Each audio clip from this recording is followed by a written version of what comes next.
Roswell. And when I went back there last year, I can't believe how much growth has gone in that area. It was a small community when I went there probably 40 years ago. Yeah, we've actually if you look at the history of the city, there was a peak during and after World War II with a lot of military and installations. A lot of people don't know that following the end of World War II, this was a nuclear installation out here in Roswell. The Enola Gay and a lot of the other famous planes were out here. But in 1967, they closed that base down, and the city lost about 20% of its population, and we've been slowly recovering ever since. So we're just shy of 50,000 now, but it looks like people are discovering us. People from the West Coast are discovering us, and we're getting quite a number of people from California moving to the not just Roswell, but Chavez County, the entire Pecos Valley area here. So it's interesting to be part of the growth that's happening. Yeah, it definitely has gotten bigger than what I remember when I was a young kid going through there.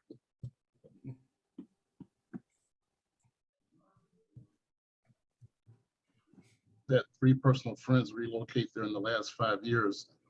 And it's on our list of potential places to move once my wife retires, because we're going to get out of California.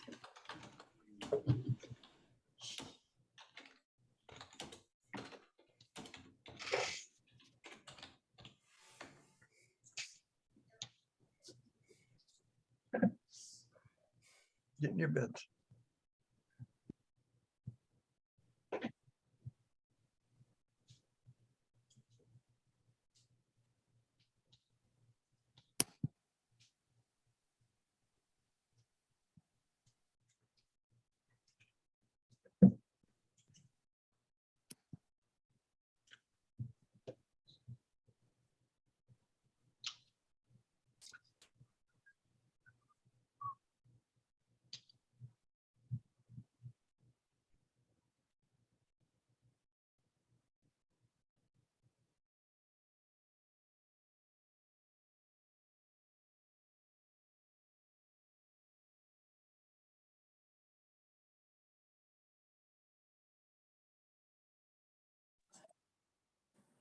Ralph?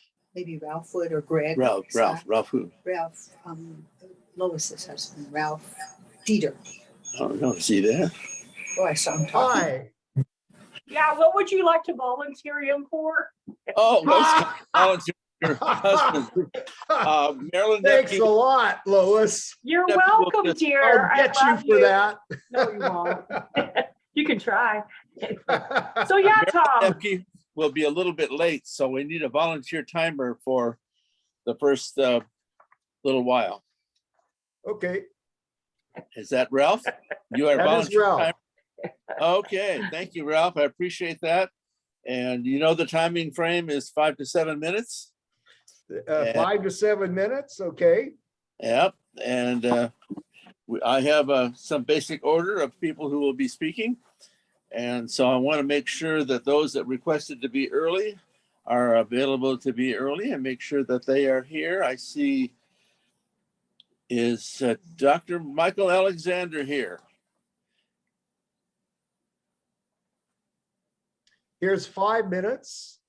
Here's 6 minutes. And here is 7 minutes, after which you have 30 seconds to complete your speech if you wish to qualify. Okay. Let's see if I have, who else did I have that were requested to be early? Hey, Tom, Yes. if you're missing a speaker, I can fill at the end for you. Oh, okay. Well, we might just do that. Who knows? We Just, lost one yeah, just of in our case, speakers. just in case, I can fill in. Okay.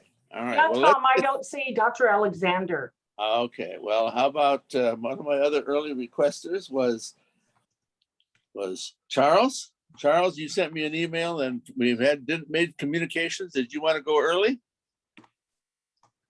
Charles Radney? Okay, we'll go with, let me announce 2 or 3 in the band so you guys are a little bit prepared. Charles? Tom, I'm still game to go early. Okay, so you want to go now?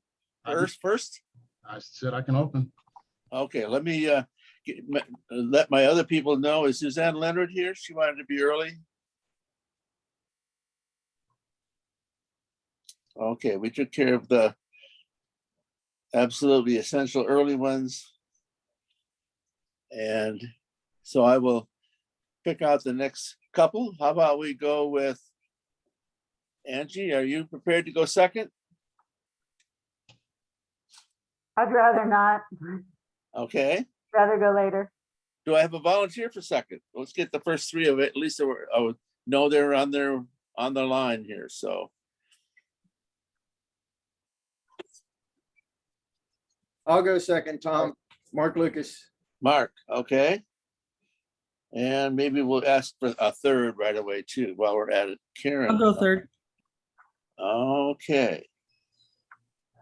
Let's go with that. We'll start with welcome everyone to the September Speakers Bureau, which may or may not, depending on the decisions of the national government, be our last Zoom meeting, specifically only Zoom, because we have been given the permission to meet in person starting in October. So we will see what's going on in October. But right now, the plan is to meet October, November, December in person and on Zoom, as long as Rob works his magic technologically and was able to get us to do a blended meeting for those meetings. And we will have October and November dedicated to at least giving first choice to those people wishing to go for their qualified speaker status. And in December, the plan is Kent Peterson will come back from the far away from the dead, as I accused him of, coming back from the dead and put on a program that, because we're meeting actually on the anniversary of Pearl Harbor Day, December the 7th, and he will be doing a portion of his meeting. A few years back when we met on that date, he did the entire meeting, but he'll do a portion of the meeting with discussion of military involvement, and it's really sounds like an interesting program. We will need some volunteers to be a part of that. And also we will do contests that are not being done by the district, which would be humorous and tall tales, and we'll have the opportunity to win recycled trophies like we've done over the last 2 or 3 years. The plan right now is for January to be dedicated to evaluation and some of the things, but maybe put together a panel of district evaluation contestants to talk about the intricacies of being an excellent evaluator. So that's some of the upcoming things. If you are working with a person to become a qualified speaker, let me know so we can make sure we put them on the program which month they think they will be prepared. And with that, we will open this meeting dedicated to the concept that this is Labor Day, the month that Labor Day occurs, and we're dedicating it to careers and professions. Again, a thank you to Sharon Kenty for putting together the flyer, Marilyn Nepke for being our timer, Rob for being our tech person that holds the whole thing together. And with that, and Connie, I think, I have Ralph is going to be the timer. So we will get our first speaker is Charles Radney. How I became a trainer this time. How I became a trainer this time, Charles Radney. Good evening, everyone. For those of you who wonder how a diehard Cleveland Browns fan like myself ended up in California, after being in sales the majority of my life in Ohio, from being a stockbroker to selling insurance, I landed with a company called Life Call Systems. Life Call Systems was like your help I've fallen, I can't get up button, and they were going to sell franchises. They had sold a lot of franchises on the East Coast. They decided they were going to open an office in St. Louis and another office in Los Angeles. Well, the owner of the company, who I admiringly call a Sicilian tyrant, was totally afraid of getting on airplanes. With that said, when they opened the St. Louis office, he sent people there. He knew that if he had to go to St. Louis, he could get on a plane. But there was no way he was getting on a plane and coming from New Jersey to California. So the crew that came to California were people he knew could work by themselves. That's what landed me in California. Unfortunately, they really didn't do their due diligence. So after a year and a half, they filed a bankruptcy. The next day, I started working for AT&T selling their alarm system.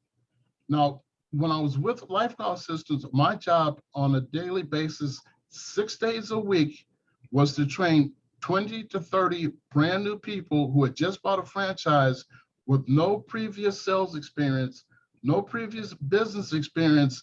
And in one day, it was my job to teach them how to run a business, how to hire people, how to sell the product, the whole 9 yards. I enjoyed doing that. I was having a ball doing that.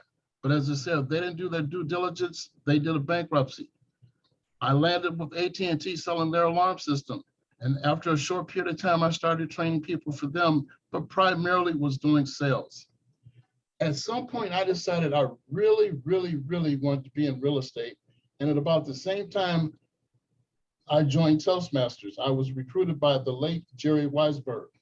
Some of you may remember Jerry. Jerry was the person who brought me into Toastmasters, and I got involved with a club called the Star Lifters. Through the Star Lifters, I met my lifelong friend now, Angie Nett.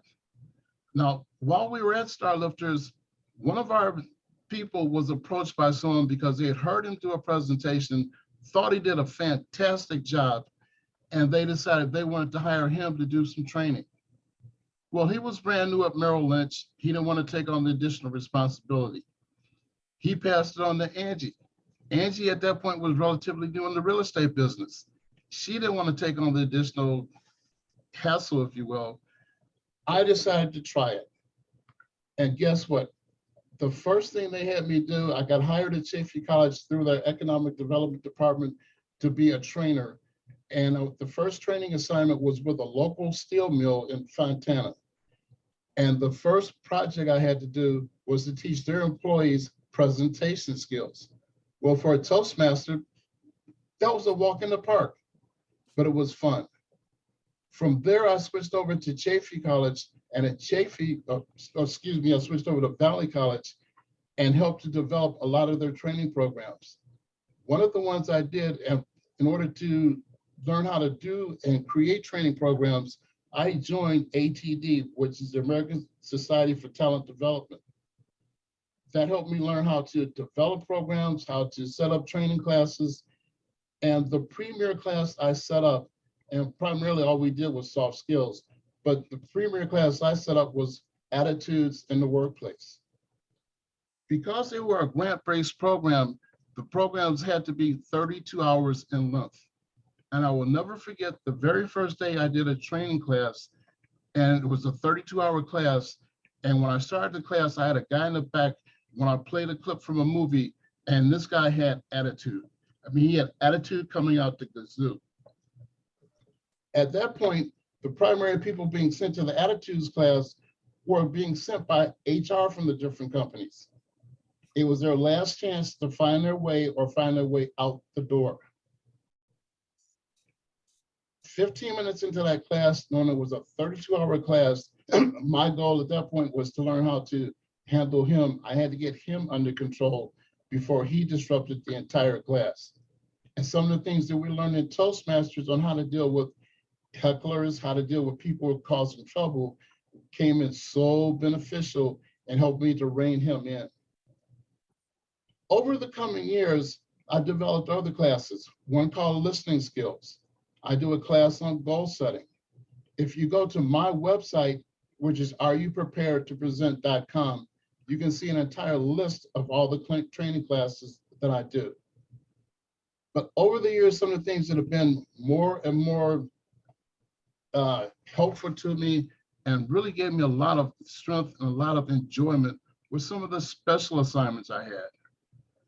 On my website, you'll see that I went up to one of the colleges in the high desert a few years ago because at a college level, they had employees who didn't understand the things they could or could not say in the workplace. So I did a class on diversity training. A couple of years ago, when Ashley Furniture closed their manufacturing facility here, and a lot of you are probably not aware of the fact that when they closed that facility, they closed it in one day. They had 900 employees. Only 400 of those 900 employees were eligible to get help through EDD because the other 500 were not legal in the country. One of the most rewarding things for me was a training program that we set up through Valley College to help retrain those people and get them into HVAC jobs. Now the challenge came, however, we were told that this was going to be a group of ESL people. I had 30 people in that group, 30. 1 out of 5 spoke English. Imagine the challenge of picking the person who did speak English and putting him in charge of the other 4 people at his table. And we got through that 12-week course with translation and help from the other people. That was so rewarding. Another great reward for me was when we did a class on listening skills. So many people talk, but very few people listen. And when we did that class on listening skills, it helped people understand how to listen and how to understand. Those are the things that have made being a trainer, and that's why I said, this is why I'm training again, made it so rewarding. I look forward to doing this through what we're doing with COVID, learn how to do a new skill set. We're working from home, learning the technology. It's been fun. Go to my website, areyoupreparedtopresent.com. See the classes that we do. You'll see how much training we have. You'll see how much fun we have during the training. And here again, I want to thank Angie Nett for helping open that door for me. Mr. Toastmaster. Thank you, Charles, and thank you especially for volunteering to be first. It's always hardest to be first, so thank you for doing that. Just to let you know real quickly, because we have so many speakers, we're going to try to squeeze those out into 120 minutes. We're going to do a little bit like contest, where we won't do a lot of introductory for each speaker, but we'll give them name, title, and title of speech, so you get to hear a lot of speeches. Hopefully, a lot of people will make some progress on pathways with this speech if they had club members here to evaluate them. Now, speaker number 2, Mark Lucas, from Systems Administrator to Operations Manager in a short 24 years. From Systems Administrator to Operations Manager in a short 24 years, Mark Lucas. Where do you like working? Do you like working in an office like this? Take note, there's nobody else here. Or do you prefer someplace like this that's just full of people? Well, I know where Charles likes to work. He probably likes someplace like this that's full of people. Not me, I'm here. I've been here for a long time. I was lucky enough to get hired at Caltech by convincing them that for some reason they believed I had customer service skills and a fair amount of IT skills. I was hired to work with development, the folks who ask for money, you know, the folks who talk to people all the time. I spent as much time as possible hiding in my office behind my desk, dealing with computers. I was well known back in the day when you could do this for coming in on the weekend, shutting everything down, updating everything, and working a whole day by myself in the quiet of the server room. Well, okay, server rooms aren't exactly quiet, but there's no people there. I was a great individual contributor. I love IT, I love security, and I love making things work. And I'm really good at that. People skills at that time, I wasn't so good at. I was hired December 1st, 1997, to prepare everything for Y2K. You remember when every computer in the world was going to shut down because we suddenly were in the year 2000? I see a few laughs. A few people remember all that fun.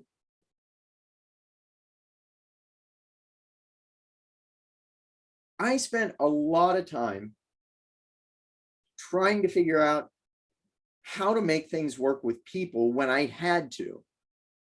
Probably one of my first forays into this was when I insisted, because of my training, that we needed a firewall in front of our servers. It was really a necessary thing to do. It was the basic security measure at that time, back in 1998. There was an older curmudgeon who absolutely insisted that firewalls didn't do a damn thing. They just blocked some ports, and they really didn't protect anything, and they just screwed up the network because you couldn't get through the firewalls, and we shouldn't have a firewall anywhere on campus. I somehow or another won that argument, probably because I had gone to classes and he hadn't, and I had paperwork and documentation that said that firewalls were a good thing. And he never talked to me again about firewalls after a certain virus swept through all of campus, hitting every web server on campus except mine. So I had some people skills in there. I won't say they were even decent, but I managed to get through all of that. And I was promoted and hired to build servers. And I got to move away from dealing with people on a daily basis. I got to concentrate on servers, which was absolutely fantastic. And after a couple of years of that, and quite successfully bringing up servers and bringing up services for campus, my boss at the time came to me and he said, we're reorganizing and we have a manager position that's opening up. Would you like it? I don't remember the entire conversation. I know that the word no was said multiple times. I don't think I actually said out loud, people are icky and unpredictable, but I think I did say that computers were predictable. Bottom line is I turned down that management position and a second one, which was offered a few years later. I didn't want to have anything to do with management. I didn't want to have anything to do with trying to figure out how to deal with teams, despite the fact I was a team lead, until I got into Toastmasters. Remember, I joined Caltech in '97. I joined Toastmasters in 2012. And it took a few years in Toastmasters to figure out that I might have some skills.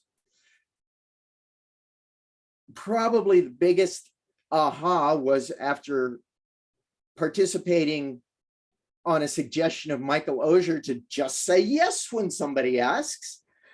And 52 contests later, I almost quit Toastmasters. You can ask Karen about the meltdown that I had. It was classic. But I was dragged to PDG 407, where there were Toastmasters there who had been in Toastmasters so long they had toast hanging out of their sleeves. And I found myself making conversation with these people. I was working the room, something I had unconsciously done in 52 contests.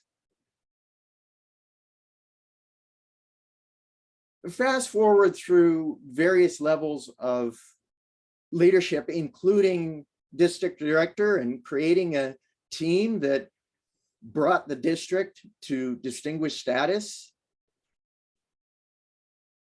I found myself working on a master's degree in information security management, which required teamwork and collaboration. I found myself as a region advisor working with people I had no idea who they were when I started, for the most part.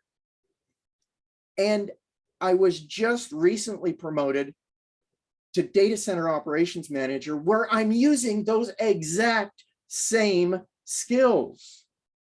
I'm getting the plumbers to talk to the electricians about a server room, the HVAC people to talk to their consultants and work together. And I have a team. Toastmasters and real life mesh in some of the funniest ways. And I like to think that I'm one of those success stories. Mr. Toastmaster. Thank you, Mark. Another example of Toastmasters pays off. I will announce the next speakers after our next speaker. Our next speaker is Karen. The next three after that, so you know ahead of time what's coming. Suzanne Leonard, number 4, number 5, Dr. Walter Marion, and number 6, Dr. Valencia Jones. And I will go against my own rule about addendums to the introduction because our immediate past international director, Karen Lucas, will be speaking to us. We'll find out maybe a little competition. We vote between the next. No, we won't do that. and her title is, I'll get to my paper here and find out where I have it. It is Directed Evolution Practically Applied. Directed Evolution Practically Applied. Karen Lucas. I know everybody in the room is a time-tested and true Toastmaster, but think back a few days, maybe for some of you a few more days, back to when you were 5 years old. Remember being asked what you want to be when you grow up? Drop it in the chat. What did your 5-year-old self want more than anything to be when they got to grow up? What did you find yourself saying in your 5-year-old voice? Fireman, yeah, an astronaut. Shocker, Mark. Yes.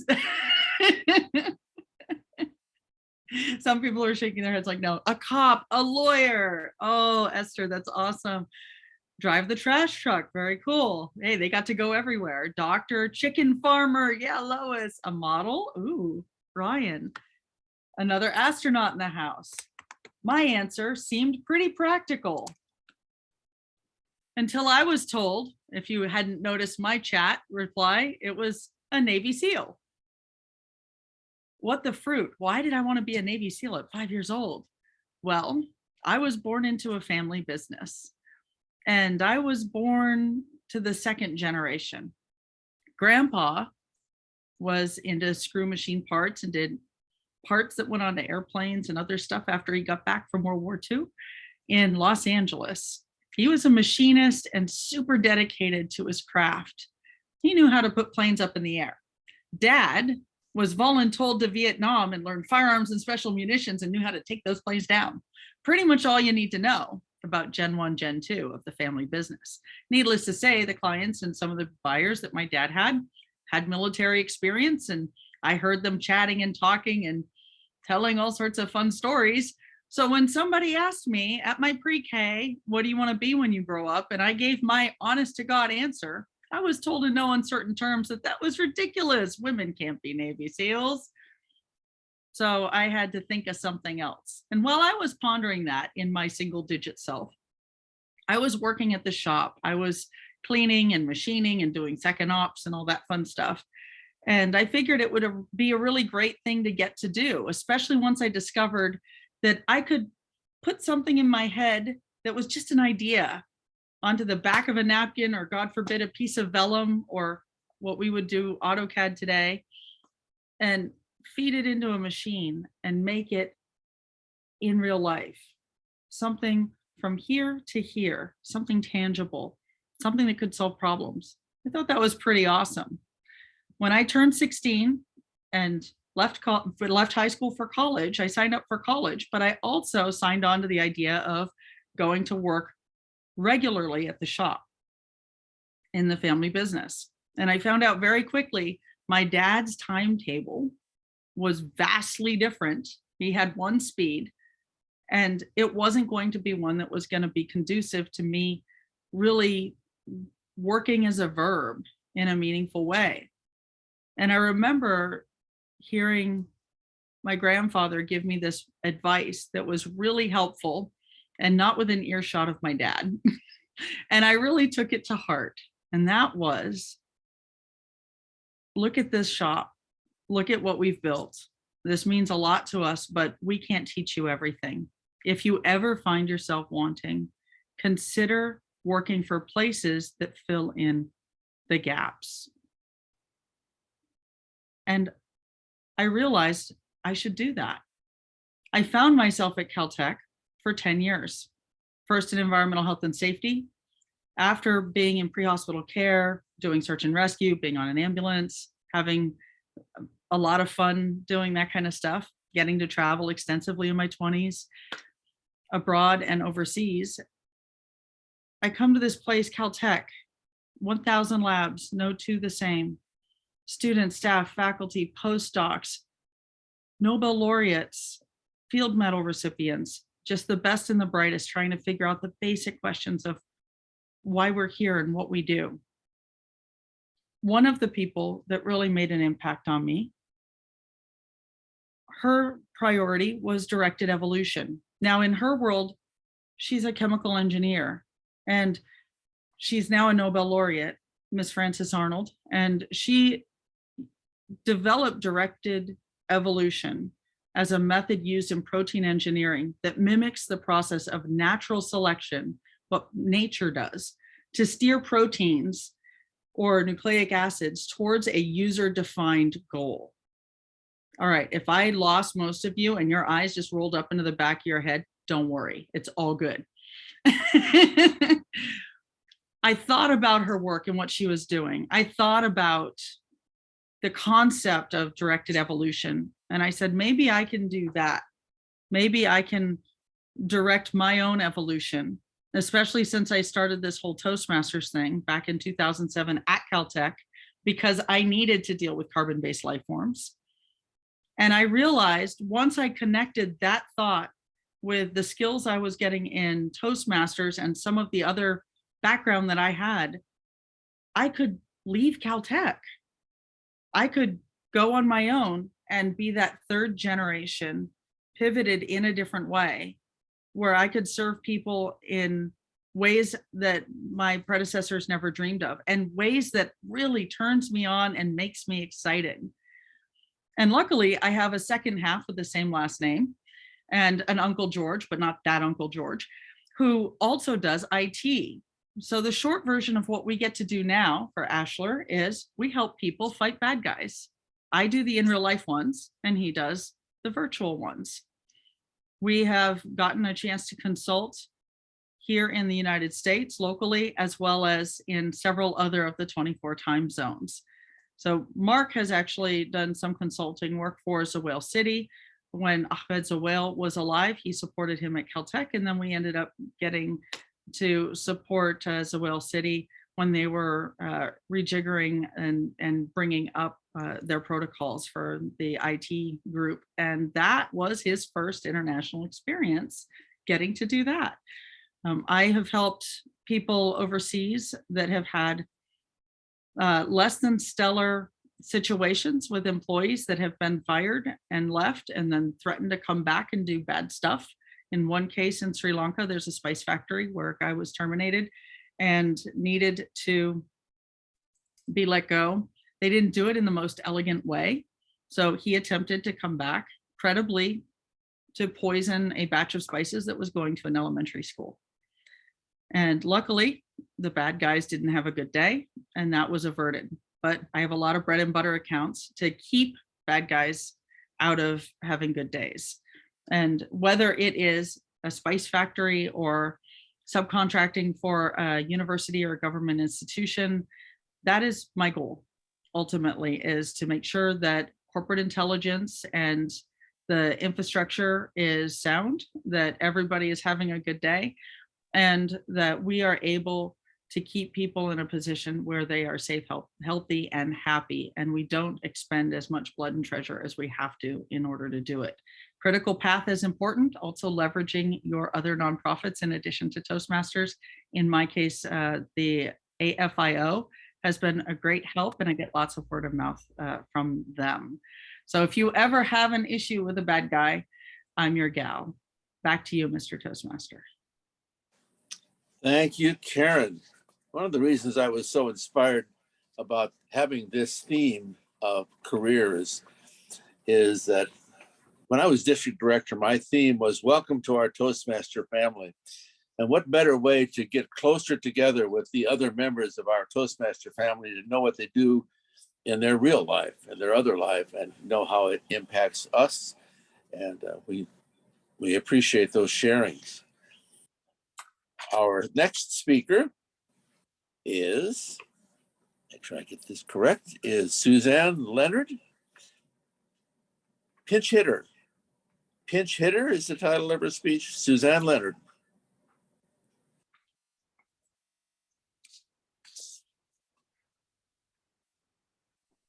The NCAA Baseball Rules Academy defines a pinch hitter as an eligible substitute for a player who is listed in the lineup and bats for a player who is listed in the lineup. The term pinch hitter in my world refers to me, the substitute teacher.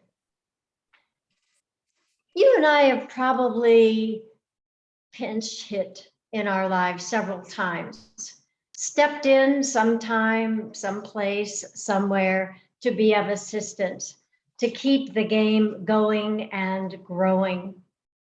A good pinch hitter is a strong part of the game.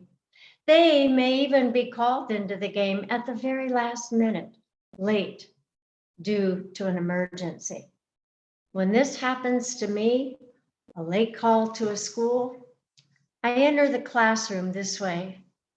I comment that it's my pleasure to be there with them and to please give me just 10 minutes to find out what our plan for the day is. Meanwhile, if they'll take out a piece of paper, just a long white piece of paper, fold it, and let's see, today is September 7th. Let's do September 7th calendar math. Okay, class, just give me 10 minutes to get our day beginning.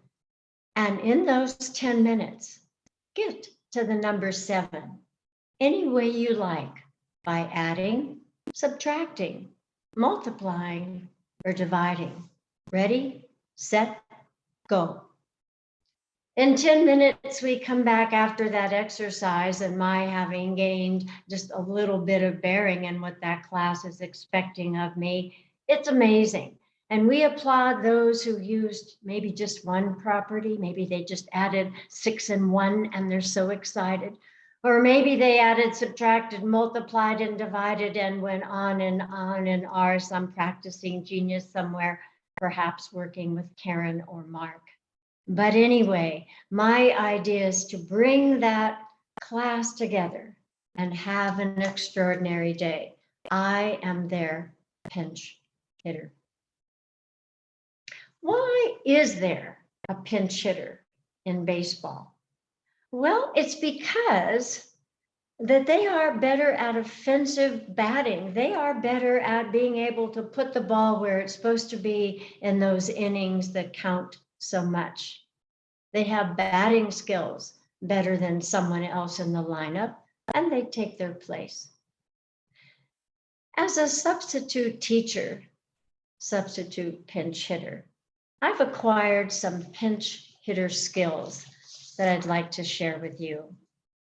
Here are 2 of them to use the next time you are called into a pinch hitter position. Number 1, always praise what's been done. Always say something like, wow, you've made great progress. Now let's see what the next step might be. At bat, the pinch hitter may be saying to themselves, wow, it's my opportunity now. I know we've got this game. In the classroom, the teacher might be saying, wow, what a great class. Neat lesson plans. This is my day to make a difference in the lives of these students. Number 2, clarity and guidance. Make sure that your classmates know where you're going every step of the way. And if there's a stumble or a pause, stop. All that's heading your way now is confusion upon confusion upon confusion. And you don't want that. Remember, you're the pinch hitter and you're there to make a difference in that day. Praise, clarity, guidance, the opportunity to change lives as a pinch hitter, whether you're in the classroom or somewhere else filling in. But personally, Tom, fellow Toastmasters, guests on the call, I believe that pinch hit teaching is one of the best opportunities in education today. Mr. Toastmaster. Thank you, pinch hitter. I know I owed a great debt of gratitude to many of the pinch hitters that came in when I had to be missed. So I appreciate your efforts. Toughest job around, I think. A lot tougher than being an everyday teacher. Our next speaker, and I will go with Dr. Walter Marion, a member of my own club. I'm not going to try that last name, so you might want to pronounce it for us. Dr. Walter Marion, my career, my refuge. My career, my refuge, Dr. Walter Marion.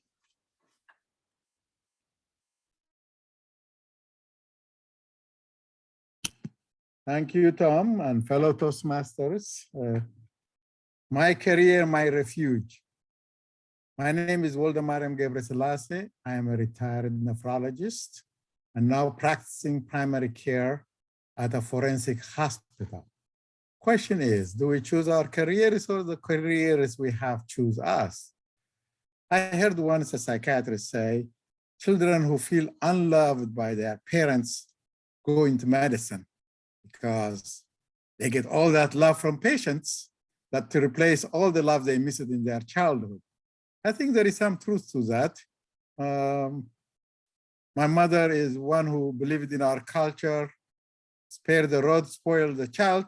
She was ambidextrous. You never knew which hand was going to slap you, left or right. You never win. So, and then I went to Catholic schools where the nuns and brothers always had different modalities of torture. Love was the least in their list. And so that was another reason. Another reason is I grew up in a war zone where dead people were everywhere and there was a lot of trauma. And I think one time in 1970, next to our high school, 680 people were shot in front of our eyes. And one of my best friends was 19 years older than me, got a mental illness. And he ended up in a mental institution. There was only one psychiatrist for 2 million people, and not a lot of nurses. He spent 3 months there. And then when he didn't improve, they took him to all the quack doctors they could go to. And finally, they took him to this sacred place in the mountains of East Africa where there was a lake. And what they did was they tied a big stone in the back of the patient who was mental illness, and they dropped them from height into the water.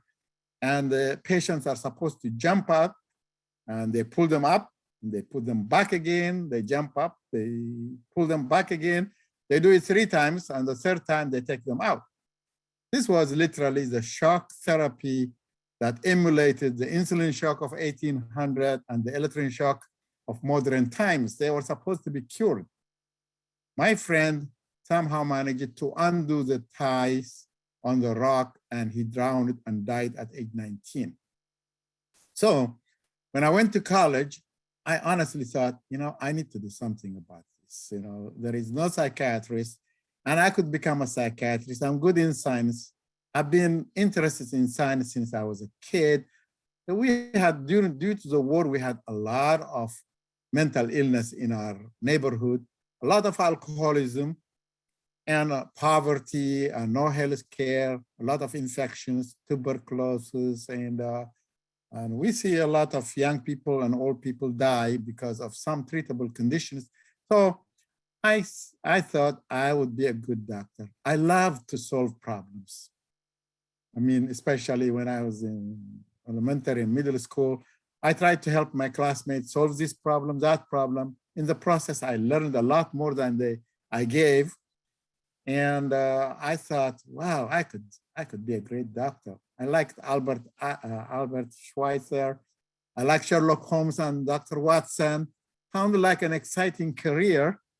On the other hand, it also, because it was very tough, pre-med and medical school, it was a refuge to run away from all my problems. The more I got busy, the less I thought about everything that I experienced.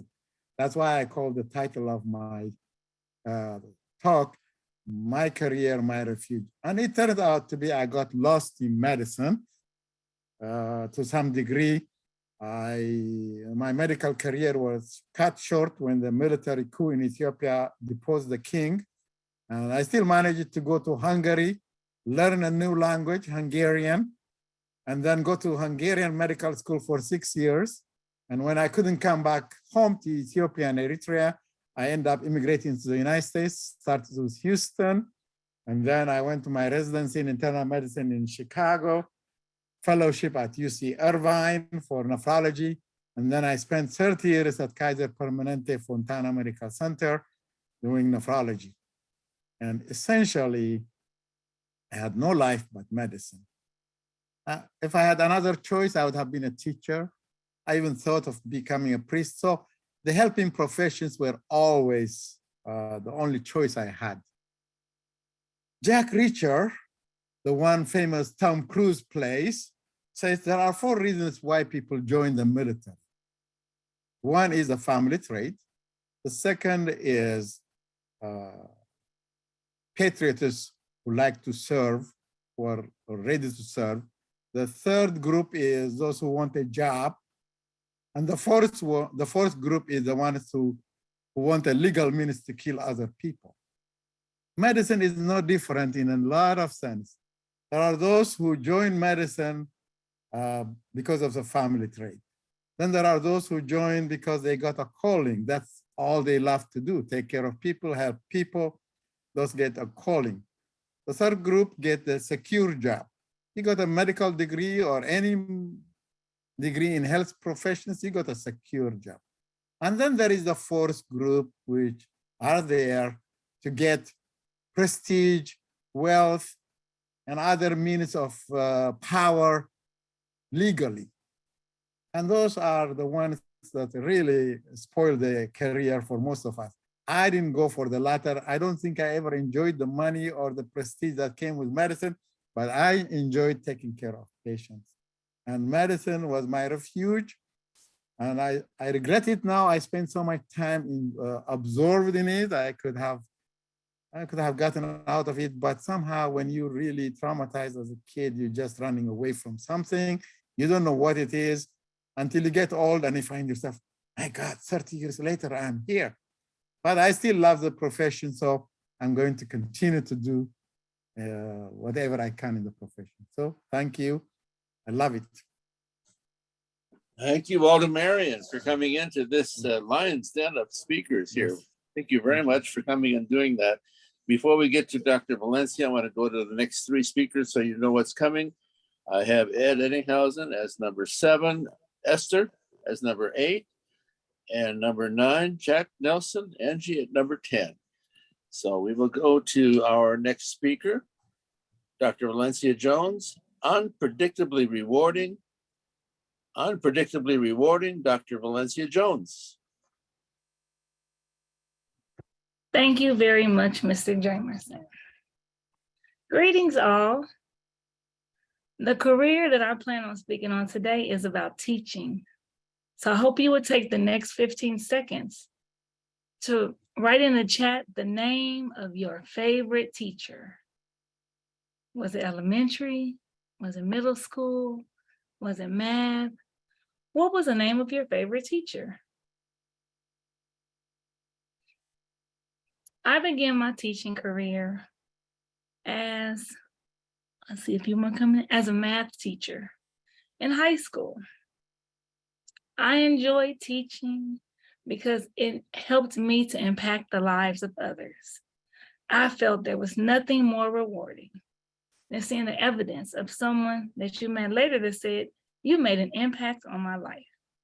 And I'm sure that's what Ms. Golden did for Joey Wilson. That's who he wrote about. The next thing I loved about teaching was you have a spark.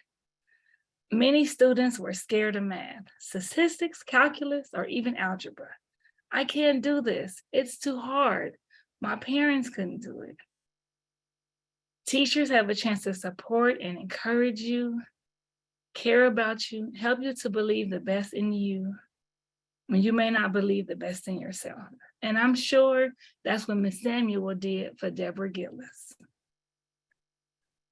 Another thing that we love about teaching is you're able to celebrate milestones. You can celebrate big accomplishments, small accomplishments. When there's a new little sister or brother, you get an A on the test. You get to watch your students create lasting memories, birthdays, everything that makes them happy.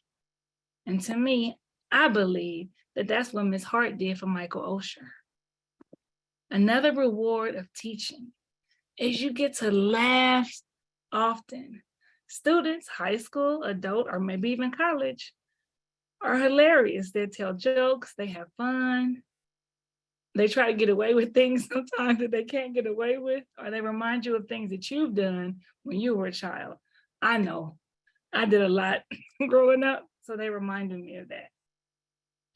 All in all, you get to laugh and have fun. And I'm sure that that is what Mr. Robinson did for Edwin. Another reward of teaching is you get to create a work environment that is fun, that is creative, that sparks interest of students. Put up their student work in the classroom, make it comfortable, loving, and happy. Many teachers work hard to create a positive learning environment for their students. And I'm sure that that was what Mr. Ahern did for Angie. Another benefit and reward of teaching is you can inspire others to be all they can be. When they have no idea what they want to do, you can bring in other colleagues on career day and have everybody inspire others with their energetic, amazing enthusiasm. And that's what Ms. Casey may have done with April Gillis. And one more reward I'd like to mention about teaching is it feeds your inner creativity. Sometimes you may feel that you're not creative or that you are creative. If you're not naturally creative, you can display bulletin boards, teach engaging lessons, appeal others with resources that are dynamic, paint murals, do things that are simply outside the box. And of course, with apps and teaching, there's always something you can do. And again, I'm sure that that is exactly what happened with what Teacher Jones did with Charles Radley. Last benefit I want to talk about in teaching is that you get a chance to teach. There used to be and still is a teacher shortage. Before there was a surplus of teachers and now there's not. When you get a chance to teach something that you love, it sparks an interest in you. You rush to go to work early, you stay later, you tutor, you help parents, students, even staff members with concepts when you get a chance to teach. And I believe that's what Mr. D did for Randy Powell. So what are the benefits of teaching? I've named a few and listed some of the teachers. So here is what I like to share with you. We are all Toastmasters. Now raise your hand and show your reaction if you've been a Toastmaster for more than 6 months.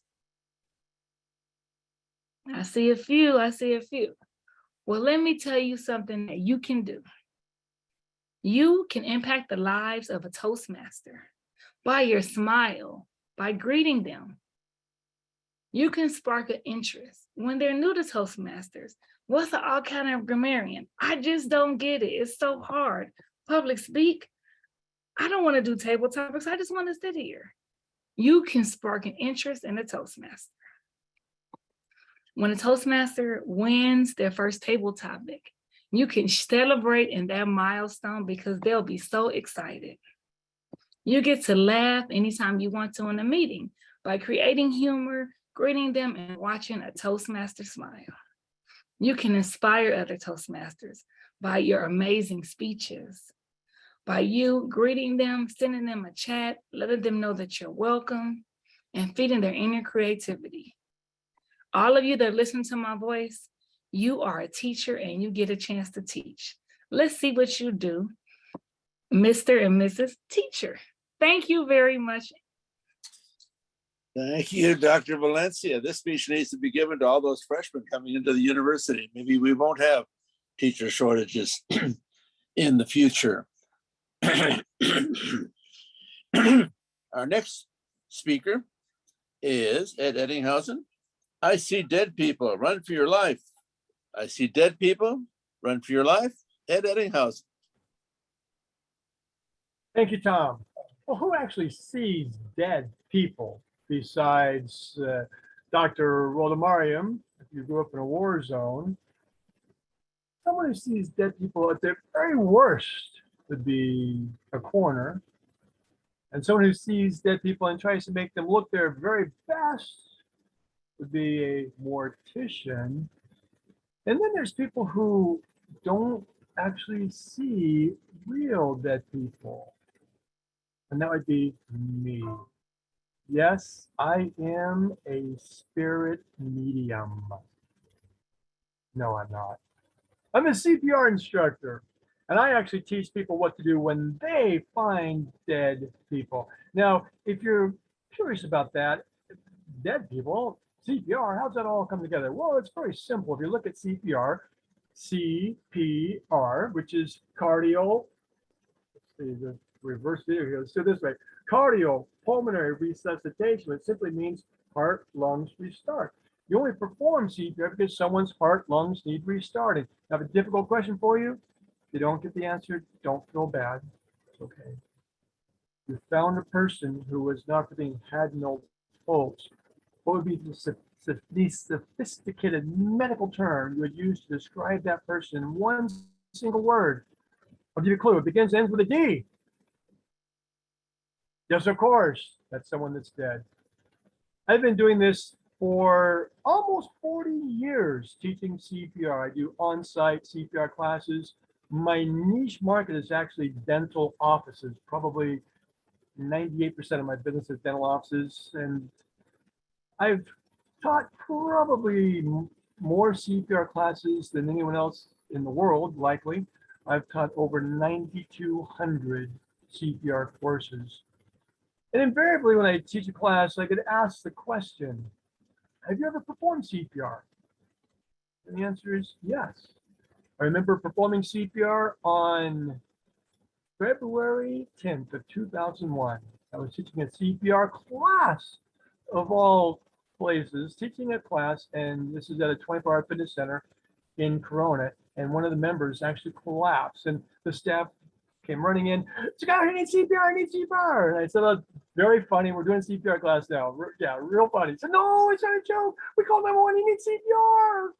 And of course, I followed them out there. The treadmill was still on, and at the base of the treadmill was a limp, lifeless man in his mid-50s, and performed CPR until the paramedics arrived, and they took him away. And I later found out that he did not survive, unfortunately. Now, 6 weeks later, I was teaching a CPR class at a 24-hour fitness in Ontario. And I was relaying to this group of people, you never know when you might have to perform CPR yourself. And I went on to tell them about this experience I had. And there was a woman in the group who slowly put her hand up. And I said, ma'am, you have a question? She said, that was my brother. Oh, I felt terrible. I didn't know this man, and I was talking about him in a respectful way, but this was actually someone's loved one, someone's son, brother, possibly a father. I said, ma'am, I'm really sorry. We won't talk about it anymore. Finished the class, and as everyone was leaving, I could tell she wanted to talk to me. She was just kind of sitting back and was not looking forward to this conversation. And she, as the last one, came up and said, I didn't know until today that you were the person who did CPR on my brother. They did an autopsy on my brother, and I thought, oh no, I broke every rib in his chest. She said, it was a massive heart attack. The coroner said nothing could have saved him, but thank you for at least trying. And of course, my eyes got a little sweaty at that moment as well. But to me, it really caused this point to sink in that even though CPR doesn't always work, the fact that we attempt it can make a difference for grieving family, knowing that at least someone tried. The next time I performed CPR I was involved in a CPR event, was on March 9th, 2019. And of all places, it was at a Toastmasters Toastmasters meeting. Not just a Toastmasters meeting, this was actually a Toastmasters contest. This happened in Redlands, was the Division A contest. And I was one of the contestants in the evaluation contest, and our test speaker, Connie Jameson, who I'd met just a month previous, he was 2 minutes into his presentation and suddenly collapsed. At first, we thought it was part of his presentation, he was talking about failure, and then we realized that this was serious business. And a group of us went up and determined that he did need CPR, reactivated EMS, and they eventually arrived, and sadly, Kenny also didn't survive. I spoke to Kenny's wife about 3 weeks after that, and she also conveyed that she was really grateful that at least there were people there that attempted to perform CPR. Now, it may not seem that big of a deal attempting to perform CPR if it doesn't work, you know, why even try? Well, because it does work sometimes. In fact, it saves over 150,000 lives every single year. The odds of survival CPR, if the child is a 40% survival rate, an older adult is only about a 5% survival rate. That survival is boosted if you add in an AED, an automated external defibrillator, into the picture. But there's times when CPR is not performed and the family is left wondering, what if? There was a woman in May of 1981 who had a massive heart attack, who was in her early 60s, and the family did not know CPR. At that time, CPR was just being introduced to the public. It was something that was taught to medical professionals, but was just starting to be taught to people that were called lay rescuers. The family did not know CPR. They called 911 and they were frozen in fear, had no idea what to do. The paramedics eventually arrived. Seconds felt like minutes, minutes felt like hours. They performed CPR in this woman, and she did not survive. Now, that woman was my mother, and I know 42 years later what it's like to wonder, what if someone had at least tried? So my encouragement to all of you is take a CPR class. If you haven't in a while, maybe take another class, update your skills. Hopefully it's like insurance. You hope you never need it, but if you do, it's going to be there for you. Now, the second part of my presentation, I see dead people run for your lives. The reality is, even though I've taught CPR to more people than probably anyone else on the planet, I'm betting 0 for 2. So I would say if you're looking for a CPR instructor, run for your lives. Find somebody else, because obviously I don't know what I'm doing. Tom, back to you. Thank you. Thank you, Ed, but I think I will not take your advice. And if I'm in desperate need, I'll be glad you are in the room. That's for sure. Okay, our next speaker is Esther Patla. She will be giving us close personal attention. Close personal attention, the title of her speech, Esther Patla.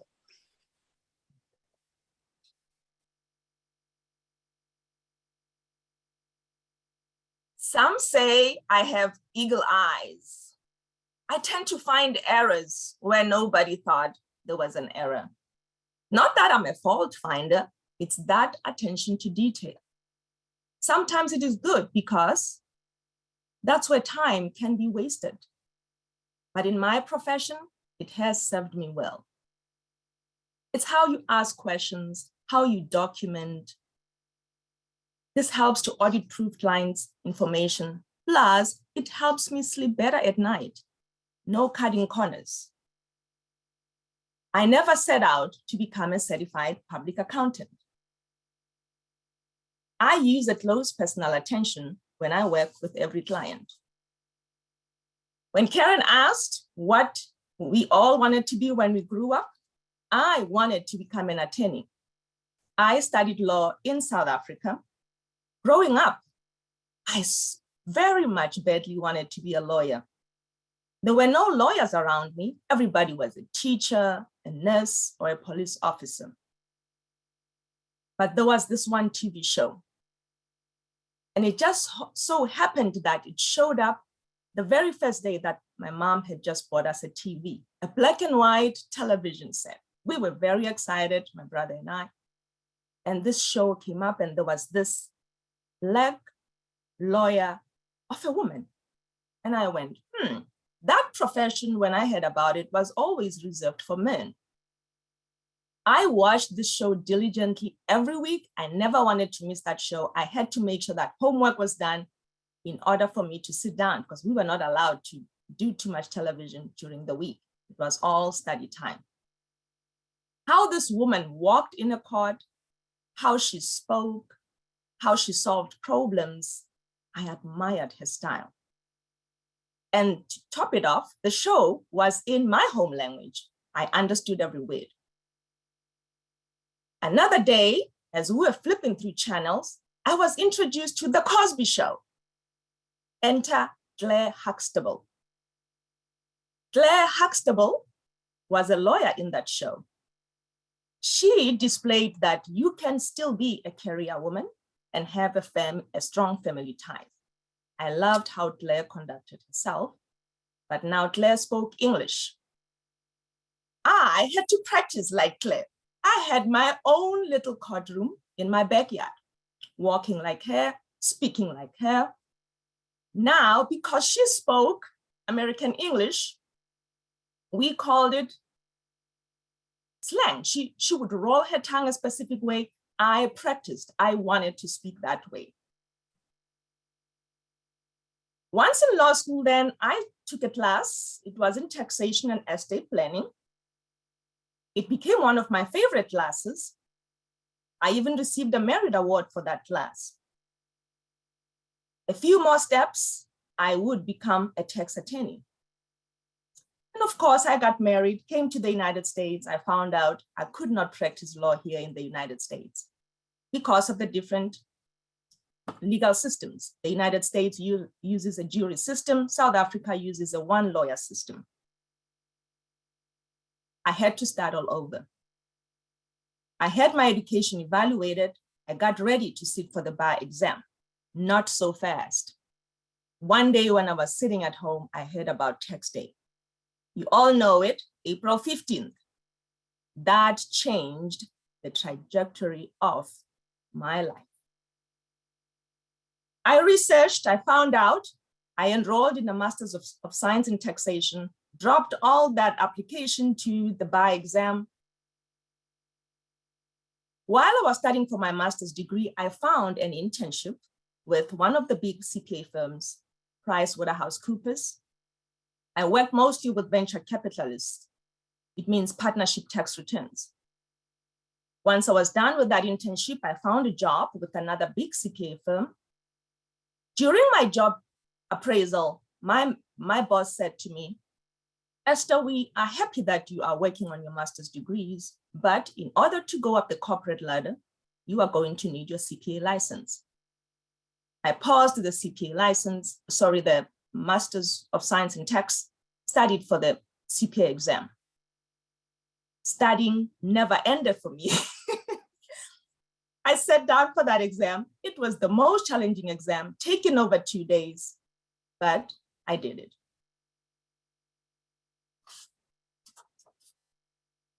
Once that exam was done, I was happy with that job.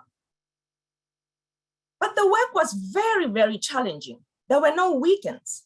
During tax season, you work anywhere from 60 to 80 hours with no break weekend. Today, there's another piece of the story that when I tell my clients, they get shocked. During my law school in South Africa, there was a class I was required to take, Principles of Law Accounting. I hated that class. Every one of my friends was failing. They were not passing the class. They changed degrees. I almost did, but I had a friend that approached me and taught me and said, Esther, all you have to know is a debit equals a credit. Once those two are balanced, you got it. Know your balance sheet accounts, know what goes on your profit and loss, know what's your cash flow statement. Bam! Now I understood all this. Once I understood all that, I went and wrote the exam. All I was hoping for was either a C or a D, and I get my degree and I'm done with this class. I was able to get a B, short of 1 point to that A, but that was good enough for me. I wanted to be done with this class. Today, I own a business. After my daughter was born, I decided that I wanted to start my own business because I wanted to still be a career and a mom at the same time. What does a typical day look like for me? It's never the same every day. One day I work on this client.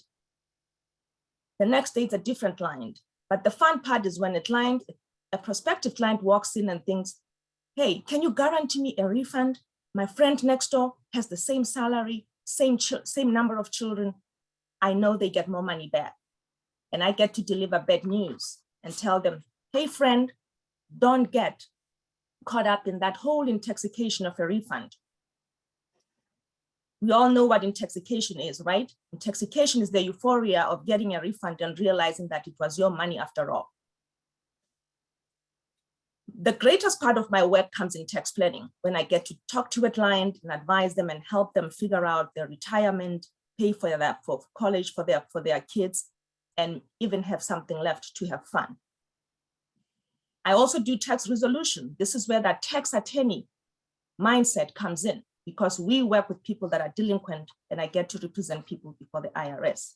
I've owned my business for 14 years now, and I've been in this industry for over 20 years. This profession has opened up many opportunities. I sit on several boards. Of course, I get to be the treasurer all the time, the designated one, but it's been rewarding and fulfilling. And I do think every single one of us need to get some knowledge of accounting and even some tax. And even in our schools, I do think that needs to be taught. Dr. Valencia, as you teach those students about everything else in life, accounting needs to be done. Certified public accountant using at Lowe's personal attention. I know for sure I do have job security, Mr. Toastmaster. Well, thank you, Esther. And I thought you talked about being able to catch errors and mistakes. I thought my wife was the world champion because I don't think I ever did anything wrong that she didn't catch. And we will go on to maybe she won't even talk to me after this. We'll go on to speaker number 9, and that speaker is Jack Nelson. Jack Nelson, color me orange, Jack Nelson. Thank you, Tom. In lieu of money-making vocation, I'll regale you with some information and a tale of my advocation. Search and rescue, color me orange. Why search and rescue?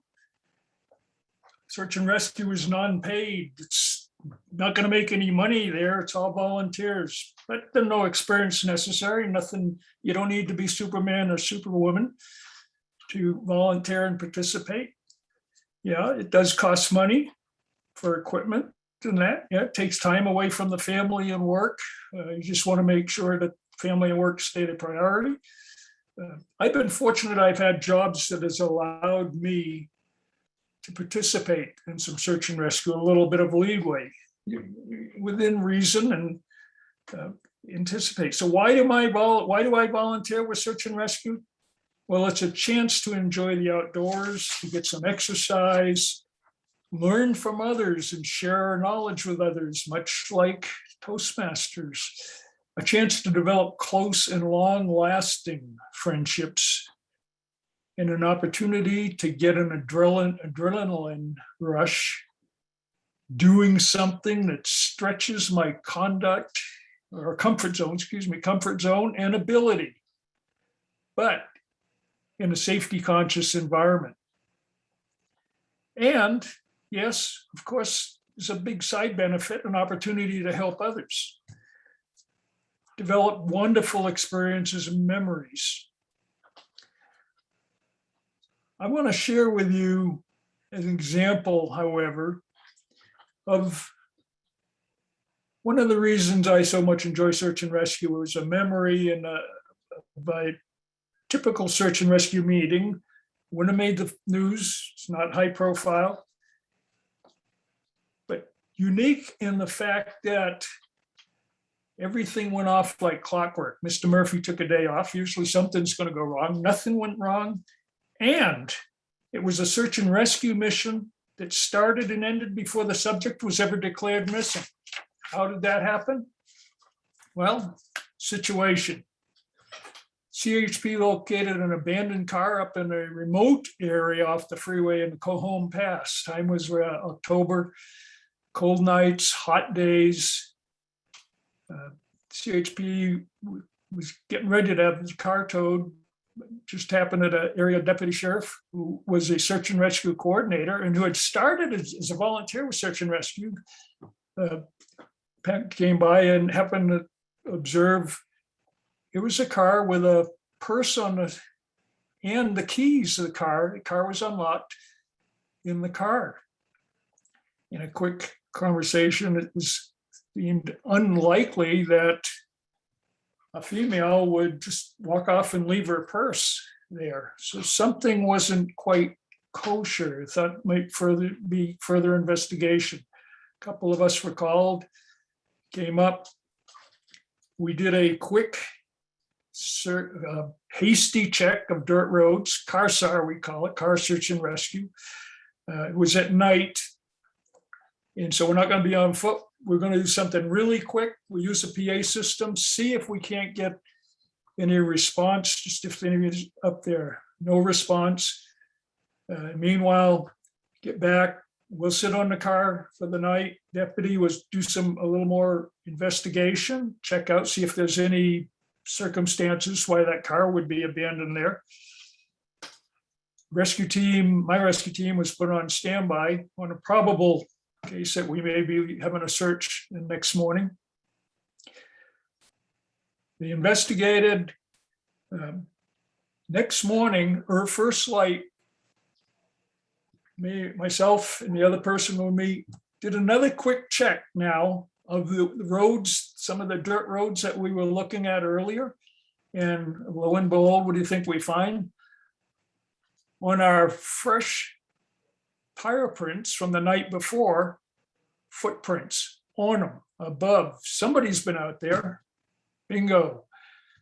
Maybe it's our victim, or not victim, our subject. Maybe it's a subject we're looking for. Most likely, I might imagine there are a lot of people walking around. This particular area was really kind of remote. So search is on. Teams were alerted. Same time, a little more thorough check part, and they found some medicine that's related to some psychological conditions. So there may be a concern here. So now maybe a little more piece of the puzzle. First team, there were a couple other teams in the area doing training or available. The more people you can get on the field on an organized search, the quicker things go, the more area you can cover.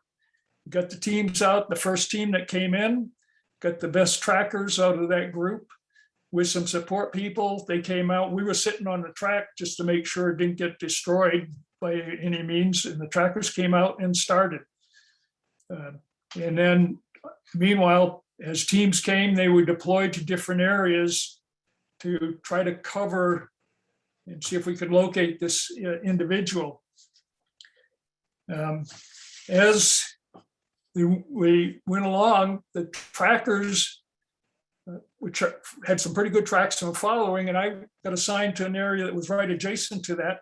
We happened to run across some barefoot tracks, didn't mesh with the prints.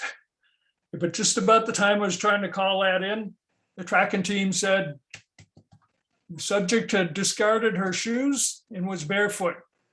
Based on that, more reassignments of the teams, get everything together. The trackers stayed on the track just in case the odd case there may be more than one person out there wandering around. As it turned out, within about 20, 30 minutes, we were able to locate the young lady. She was cold and a little bit out of it, I think, lack of the medication. I happened to have a doctor with the team and a couple of females, one of the teams that got her warmed up and checked the medical condition. Rest of the teams backed away so we're not overwhelming her. Got a litter. It's a basket where we can carry people out of the mountain. Normally we tie them in. In this case, it was relatively level. Got her in that, down to a place where a helicopter come in, picked her up, got her to a medical facility. High profile? No. Good ending? Yes. Lots of good coordination, lots of good lessons, lots of opportunities to share skills. It's a memory I still remember, a real enjoyable thing. And I hope that you can find a vocation and or avocation that will give you that zest and enjoyment, Mr. Toastmaster. Thank you, Jack, and thank you for all the service you do to the local community. Before we get to our next speaker, Angie, I want to read off the names of the upcomings after that.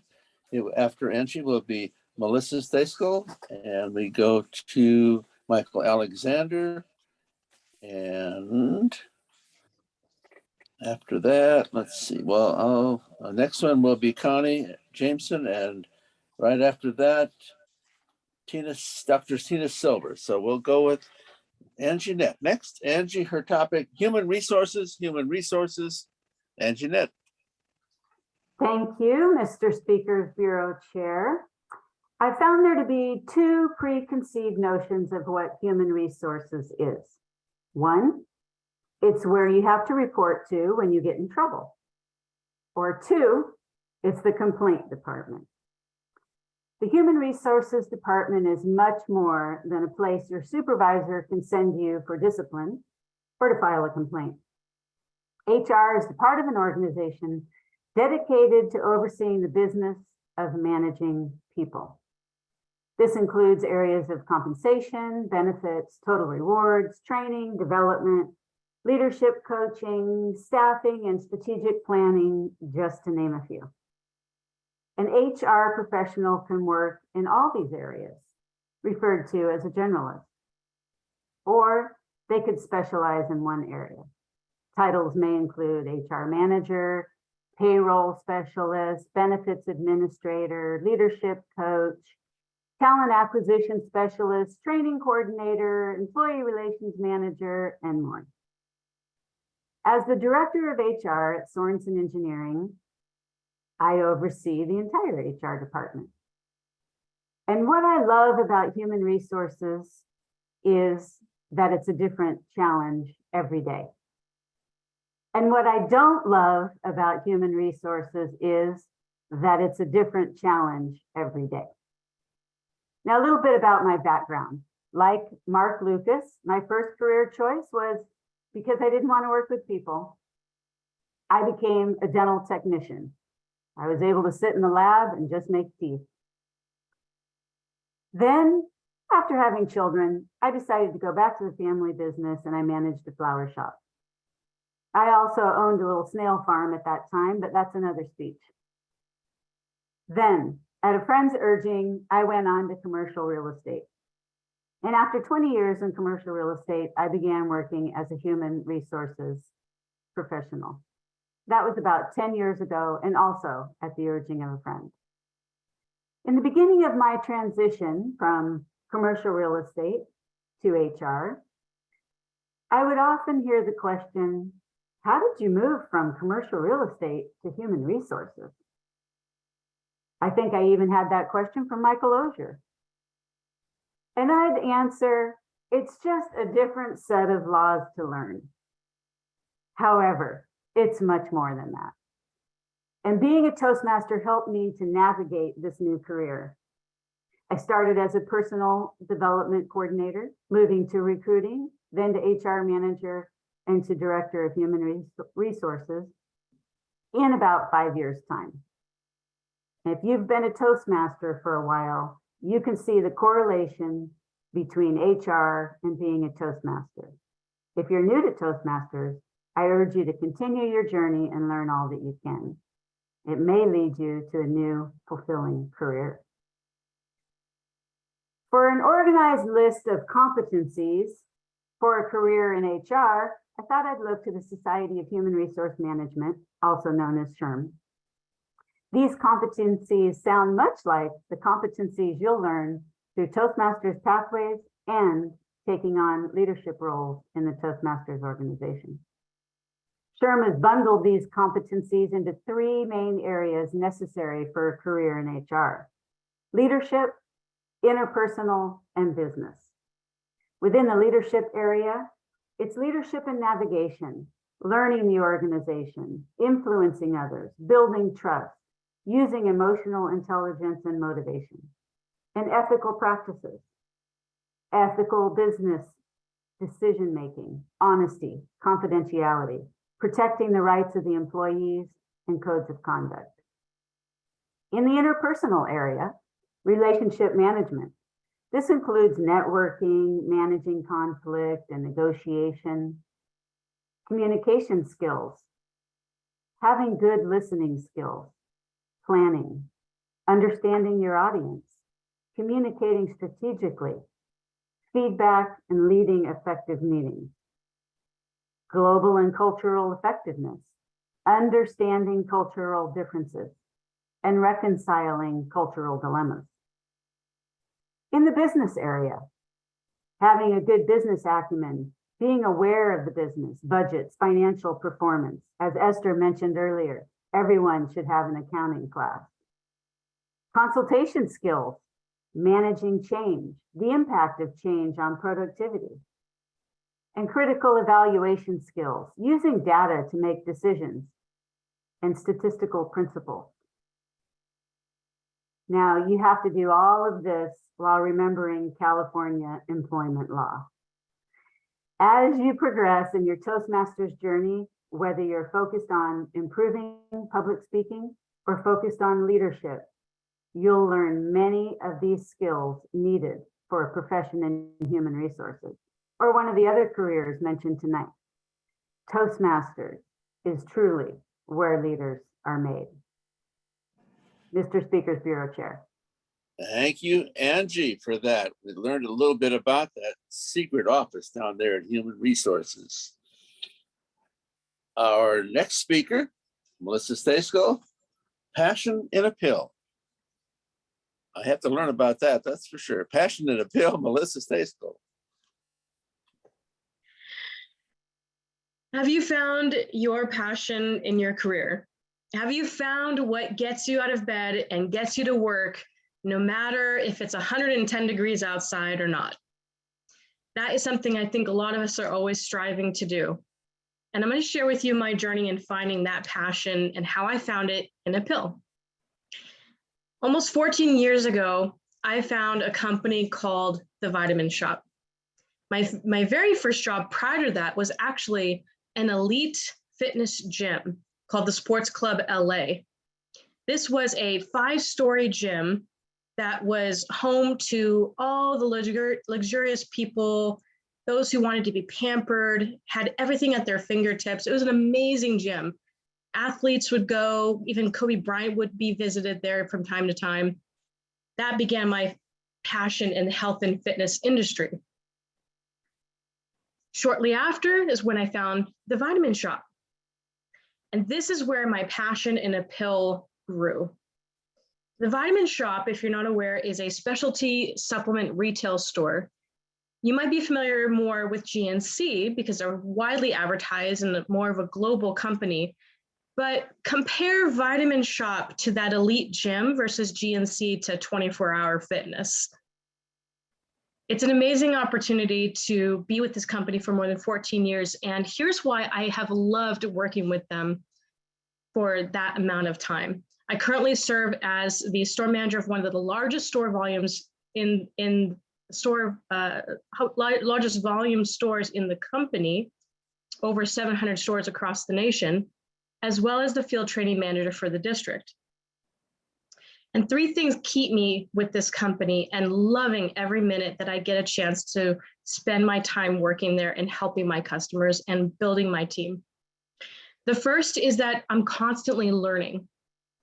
Do you love to constantly learn something new? Angie talked about challenges at work that are engaging, sometimes difficult, but having something new to learn and a new challenge at your fingertips is invigorating. And I get that with the Vitamin Shop. We actually have something called, get this, the Vitamin Shop University. Our employees, otherwise known as health enthusiasts, constantly get education and training on supplementation and health and wellness for our customers, so that when customers come into our store, we can help them reach their health and wellness goals with a strong foundational knowledge, not just pushing products because we're getting a commission off of it. The other reason I love working for the Vitamin Shop and have made this my career is my team. Now, the Vitamin Shop is really unique in its turnover rate. It's rather low compared to a lot of other retail stores. Even in today's worker-based environment, we still see lower turnover in general. But we still see people come and go. I get a chance to build my team and develop their skills, whether they want to grow with the company, which the company offers a myriad of ways to develop and be promoted within, or whether they want to take those skills and use them for somewhere else. I've been able to take skills I've learned in Toastmasters, my speaking skills, critical thinking skills, interpersonal relationship skills, and help my team to be challenged at work and to get better. And I remind them that no matter where they are going to go, whether with the company or somewhere else, these skills are going to help them thrive in their next adventure in life. My most recent promotion was my assistant manager, where I was able to promote him to a store where originally he was working at my location, 45-minute drive, and his promotion to store manager was a 5-minute drive from his home. It was amazing to be able to take him into my store and develop him and promote him to be able to have his own store, continue to grow his career and his skills, even though the downside was losing someone really great and having to fill that position again. And the third reason that I love working for the Vitamin Shop, and this is probably one of the biggest reasons, is that every day I get the opportunity to make a difference in someone's life. This sounds cliche, I'm sure, but truly, whether it's something small, such as a customer regular that came in and told me an update about how he placed in the fitness contest that he had been working hard to get into, or whether it is a returning customer from a month ago saying that the supplements that I offered her really helped with her stress and anxiety, and she has started to see her hair started to grow back in and is managing her life much better. Or one of the most memorable moments I will never forget happened a few years ago. Gloria was her name. She came in to let us know that she had beaten her stage 3 breast cancer. Whether it's a small win, a big win, our customers become family. And to know that I have a chance to help someone's life be better, whether it's weight loss, stress, anxiety, brain fog, focus, prenatal care, whatever it might be, our supplements and our listening ears provide support for people to make their lives better. And that makes my job 100% worth it. And 100% getting out into the 110-degree weather during the summer. So if you have found your passion, if you have found something that gets you out of bed and you have those small wins, hold on to them because it makes it worth it.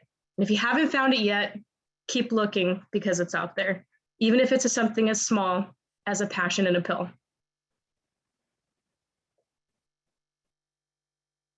Thank you, Melissa. All we have to do is all find our passion and we will accomplish great things, that's for sure. I'm sure our next speaker, Dr. Michael Alexander, is full of passion. His topic, from economist to witness, the evolution of a career. From economist to witness, the evolution of a career, Dr. Michael Alexander. When I was a junior in high school, my father started a tradition. Every week he would come home with a new career for us to talk about. So that when I went off to college, I'd know what I wanted to major in. Now, it changed every week after our discussions. And I wasn't committed, but at least I had a place to start. We looked ultimately at my interest in economics. My interest in mathematics and the environment and the way things worked, and ultimately decided that I should study economics. The other thing that was seminal in my career development was a study that came out my senior year of high school called the Limits to Growth Club of Rome model, in which they developed a model of the economy and evolution of use of resources and decided that the world was going to come to an end. Now, this, they said, was an unbelievable result. I looked at it. I talked with my teachers and realized that they started with Malthusian assumptions. They got Malthusian results. You build a model, you start here, you've got to go to there. And so I was ready when I went to school to study economics and resources and the environment. Within the first month of my first year of college, OPEC was formed and the price of oil went through the roof. And I said, wow, this is a chance to study a real life constraint point right in front of me. And I was hooked. I'm one of the few people you'll ever meet who can actually say that I spent my entire career doing what I went to college to do. And so I studied the math, I studied the resource work, and I got out and I was ready for my first job. I was going to work for an electric utility. Now, my hippie friend said, oh my God, you're going to be kicking people out of their homes on Christmas Eve. I didn't quite get that lucky. In fact, I didn't even get to cut off their power on Christmas Eve.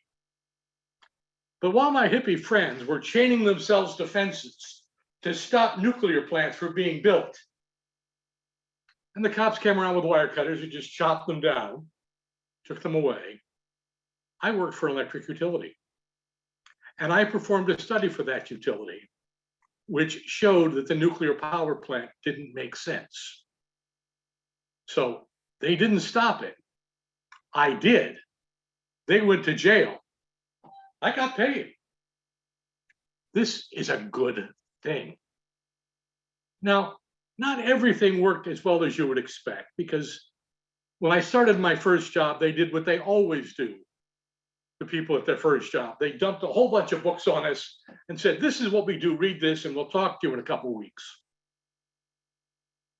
Well, by my second day, I read that the case that my manager was testifying in had been done by my predecessor, who made one of the great bonehead statistical errors of all time.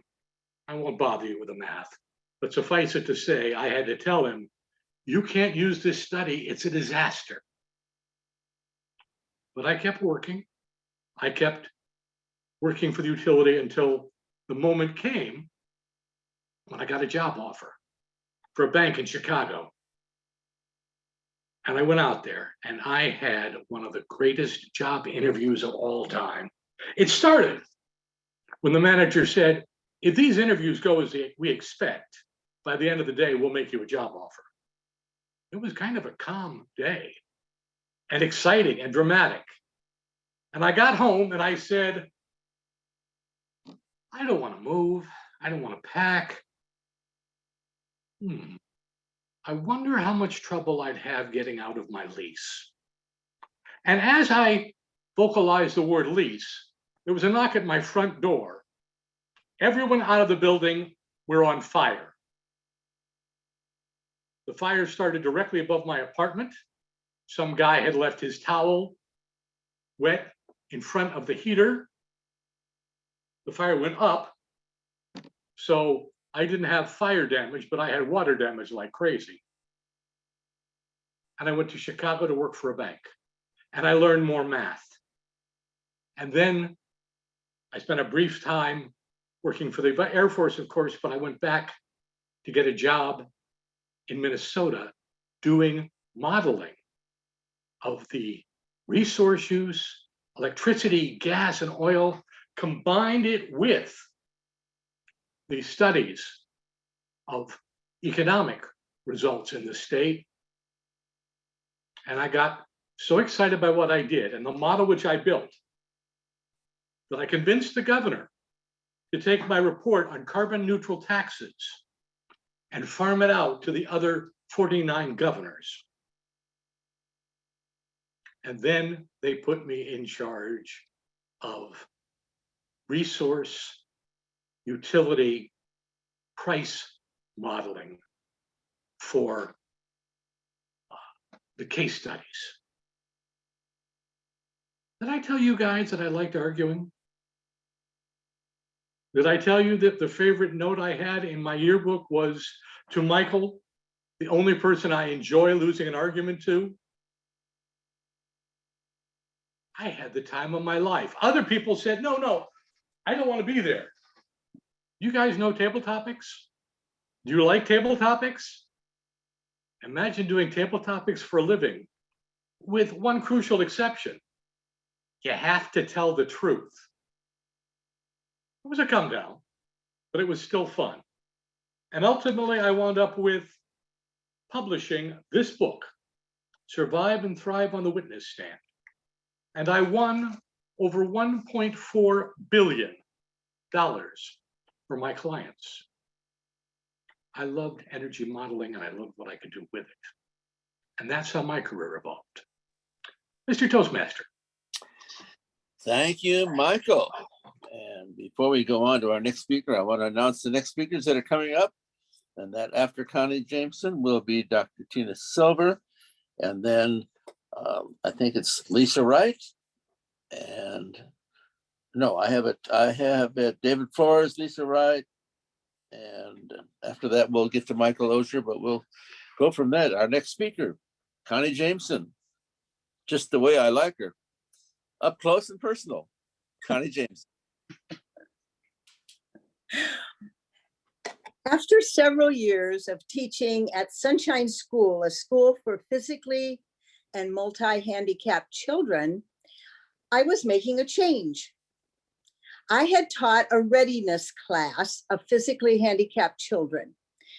Those are the ages preschool through kindergarten. Oh my goodness, it was great. They were such fun.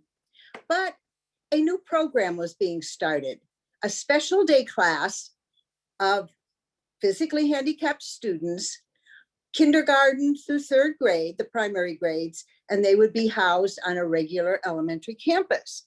Well, I volunteered to be the teacher of that group. I thought it was a good idea. I thought it was a good idea for the physically handicapped students and for the regular ed students. But I wanted to be sure that my students were integrated as much as possible. I didn't want us to just be occupying one of the classrooms there on the campus, but I wanted as much interaction as possible between my students and the regular ed students. So I had a plan. We were going to get up close and personal.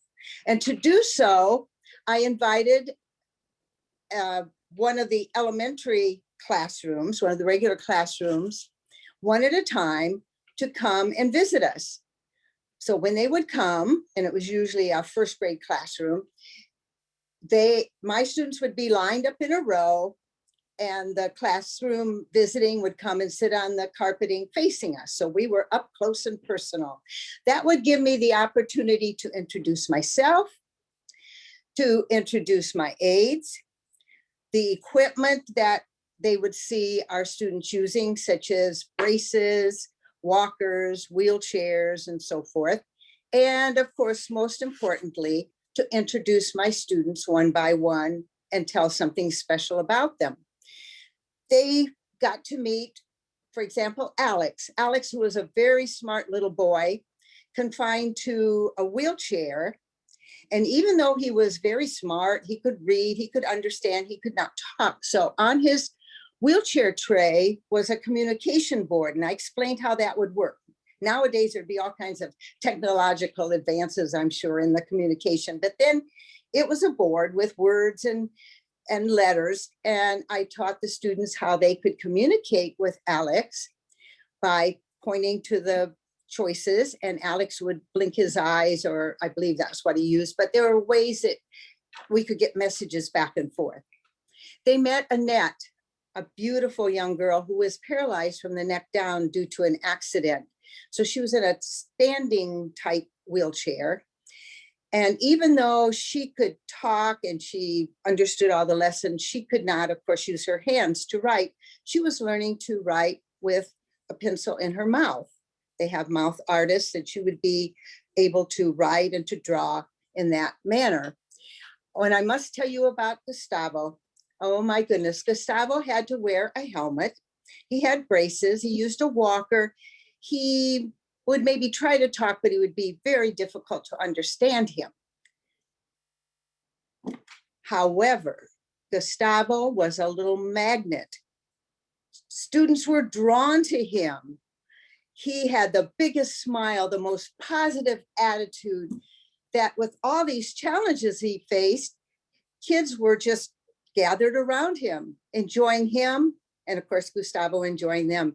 In fact, I found him so inspiring. I once gave a speech called Go Get 'Em, Gus.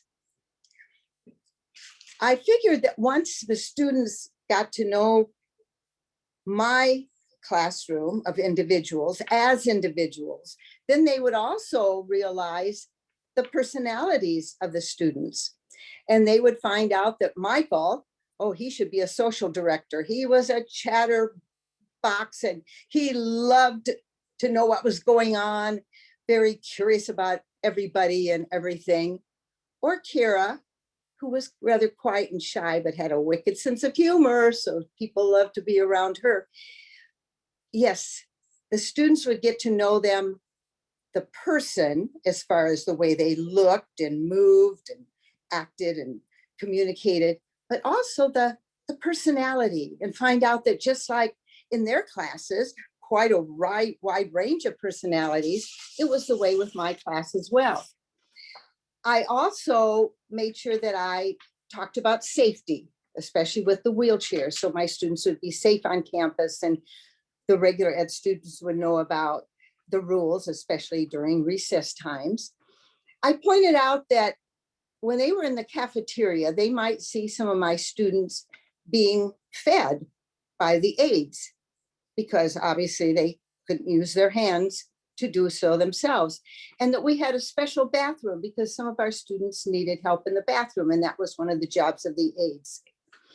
What I found is that students can be so accepting, so matter of fact about these things if it's just pointed out to them.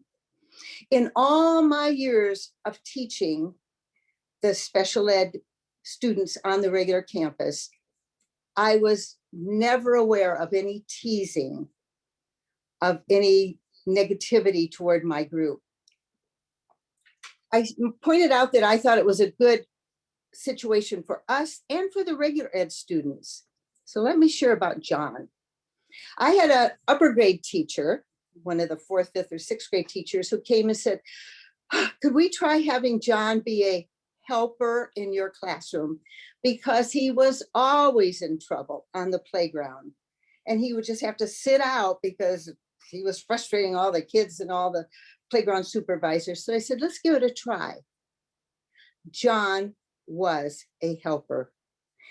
Coming to our classroom during his recess time, he was caring, he was helpful, he was responsible, he was creative, he was appreciated, he was a cool kid to my students. John got to see himself as a different person because of that situation. Nowadays, I think we need more and more chances to get up close and personal. Because just as back those decades ago, it helped students to see one another as individuals, as persons, rather than a group of people. I think this is so important. And we know that Toastmasters does that for us. My life is enriched by the wide range of individuals that I've met. And I think once we learn through speeches or table topics about one another, that we see one another as more alike than different, and the differences between us as making us more unique and interesting. So back then with my special ed students and here in the today and now, let's all work to get up close and personal. Back to you, Tom. Thank you, Connie, for that. And before we go to our next speaker, it is tradition that we call upon someone from the district, and unless the state school is the highest ranking person from District 12 in the room, do you have any announcements for us before we finish off our program? Nothing off the top of my head. I didn't have anything prepared, but I do want to make an announcement. If you have not heard, that our TLI coming up for winter is actually going to be in person. So if you have not heard, that's going to be coming up. The tentative date is December 3rd. And be prepared to have that on a calendar and come be with us in person for the first time in a couple of years. It's going to be fantastic. All right. I wouldn't miss it. Wouldn't miss it. Sounds like great. I remember all the great TLIs you've had before that were in person, so we're looking forward to it. Our next speaker gets a little more introduction than I allowed myself or everyone else, because our next speaker is not a Toastmaster, although she did attend Toastmaster meetings for many years as a child. And of course, I personally attribute much of her success to the fact that she attended Toastmasters and learned the skills of those. But our next speaker is Dr. Tina Silva Jameson, our youngest. I had to twist her arm a bit to get her here, so I so appreciate that she did come. And her topic is, it really does take a rocket scientist. It really does take a rocket scientist, Dr. Tina Silva.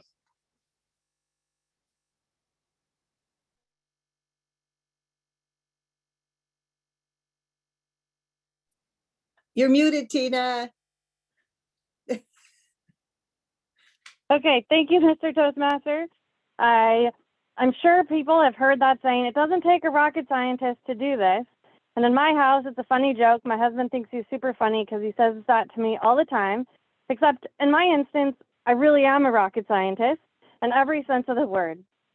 So I prepared a presentation for you all today to explain what it is that I do, because I'm not a normal rocket scientist. I do something very different than the standard rocket science. So most people know about the space shuttle or rockets when you hear about a SpaceX launch. This is the famous rockets that everybody knows about. And the whole purpose of a rocket is to get something into space, whether it be people or a spacecraft or an interplanetary mission that someday we're going to go to Mars. The spacecraft is up into space for over 15 years, generally. Have you ever thought about how does that spacecraft stay in the sky? That is the type of propulsion that I work on, which is very different than the rockets that everybody thinks of. NASA has a new program called Artemis, and it's been in the news lately, where its whole goal is to bring men and women to the moon in the next decade. And they want to have a presence at the moon. They want to build a space station around the moon, and it's called the Lunar Gateway. And I have a picture here on the right that shows a rendering of what it's going to look like. And it's this little space station that will orbit the moon, and it's a landing pad for the astronauts when they go from Earth to the moon. They can stop at the gateway on their way home and then come back. This entire gateway is possible by the type of propulsion that I personally work on, which is called electric propulsion. But first, I want to give you a little bit more about what is this gateway. It's a little station around the moon that has this power and propulsion element. That's the element that I work on. It has a halo, which is a habitation and logistics outpost. So this is where the astronauts will inhabit when they're there. There's going to be several different elements that will come along, more human habitation, a refueling module. There will be the Orion spacecraft that will come and dock. And this is truly an international space station around the moon. This power and propulsion element is not only very special to me. It's very special in the way that it's going to work and keep this space station around the moon. It has to have all of the propulsion and power to keep this station around the moon for over 15 years. And the International Space Station is refuelable. There are missions that come up all the time to refuel it. This spacecraft is designed to only be refueled once. And how does he do that? How can you keep something around the moon where humans are coming and leaving every year with refueling at one time? And that's with electric propulsion. That's what I do. So here's one of my most favorite images of an electric thruster, and it's got this amazing blue glow. But what is electric propulsion, and why would you use it? The rockets use chemical propulsion, and they're amazing. But electric propulsion has a very different function than that chemical propulsion. So this is an example that I like to use. And there's some science on here, and I left it just because I'm a scientist. I really am a rocket scientist. We use equations that governs everything that we do. If I think about a payload, which is this green dot here, and I want to get that into space, I need a lot of chemical propulsion to get this little tiny payload into space. And so here's a rocket. I have to have an enormous rocket to get this little tiny green payload into space. If I use electric propulsion is on the order of 10 times more fuel efficient than the chemical propulsion. So I can take this same payload, I have to supply power to it, but once I get that power and I have my electric propulsion, I can go to a smaller rocket, use 10 times less fuel, and get the same payload up into orbit once you're in space. So my analogy that makes sense to most people is that chemical propulsion, what you see on the SpaceX rockets, is like a Hummer. It's flashy, it's really big, it's extremely inefficient. And then there's electric propulsion, where it's not as flashy, but it gets the job done, it's very fuel efficient, and that's like a Prius.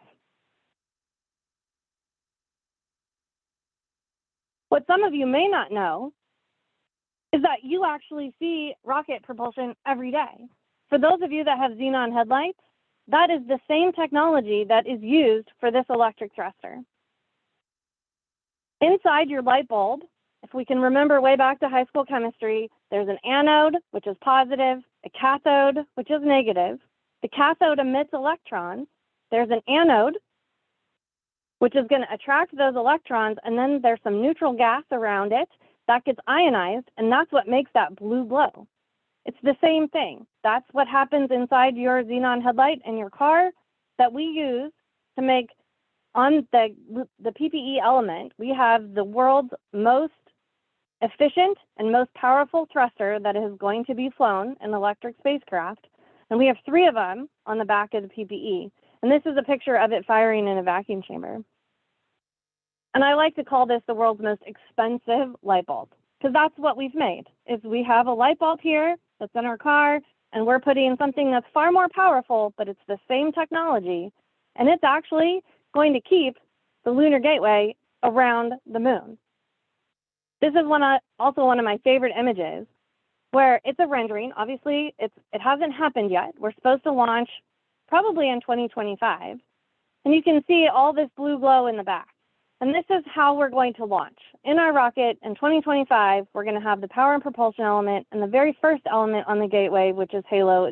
So humans can come and be in the round element that you see in that image.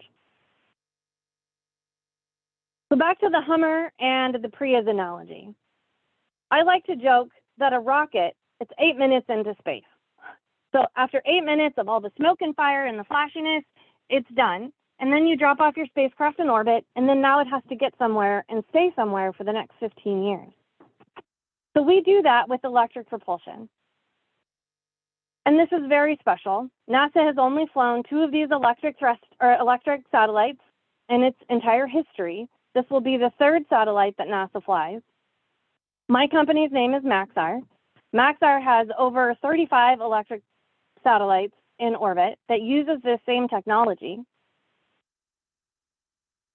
And so for me, I look forward to looking up in the night sky in 2026, because it's going to take us a year to get to the moon. Again, we're more fuel efficient. We're not very fast. We're not flashy, but we are way more fuel efficient.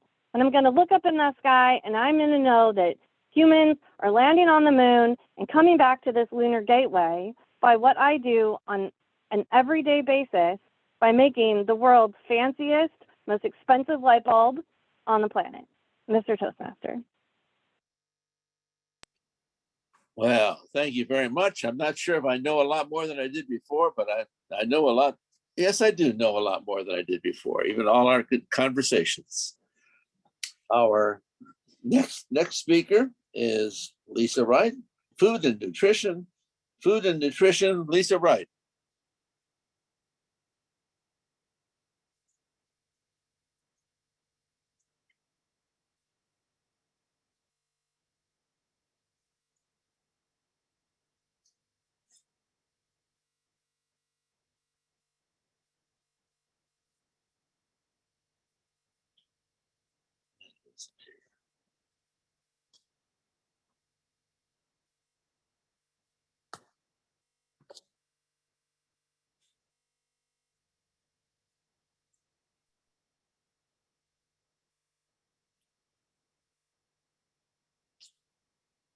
Yep.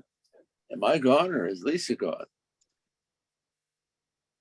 I'm trying to find how to start my slideshow. Oh, okay.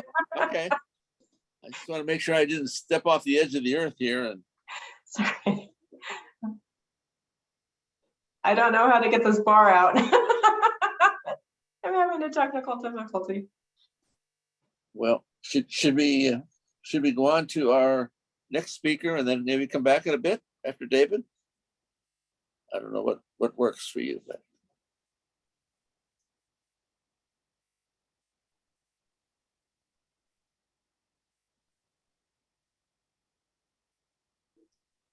All right. Thank you, Mr. Speakers Bureau Chair. So it's been a wonderful journey hearing all of you. And I know that at least half of you are retired. And then the other half that are present are probably right in the middle of their career. So if you're looking for a different career in food and nutrition and you enjoy eating, please contact me afterwards. But you can see, please, if you're looking at your panel and if you have your pictures or the attendees here, if you need to move that screen aside to look at some of the slides, please feel free to do so. So you can see at the bottom of the screen here, this will not be a traditional hospital related good nutrition class. So take a sigh of relief.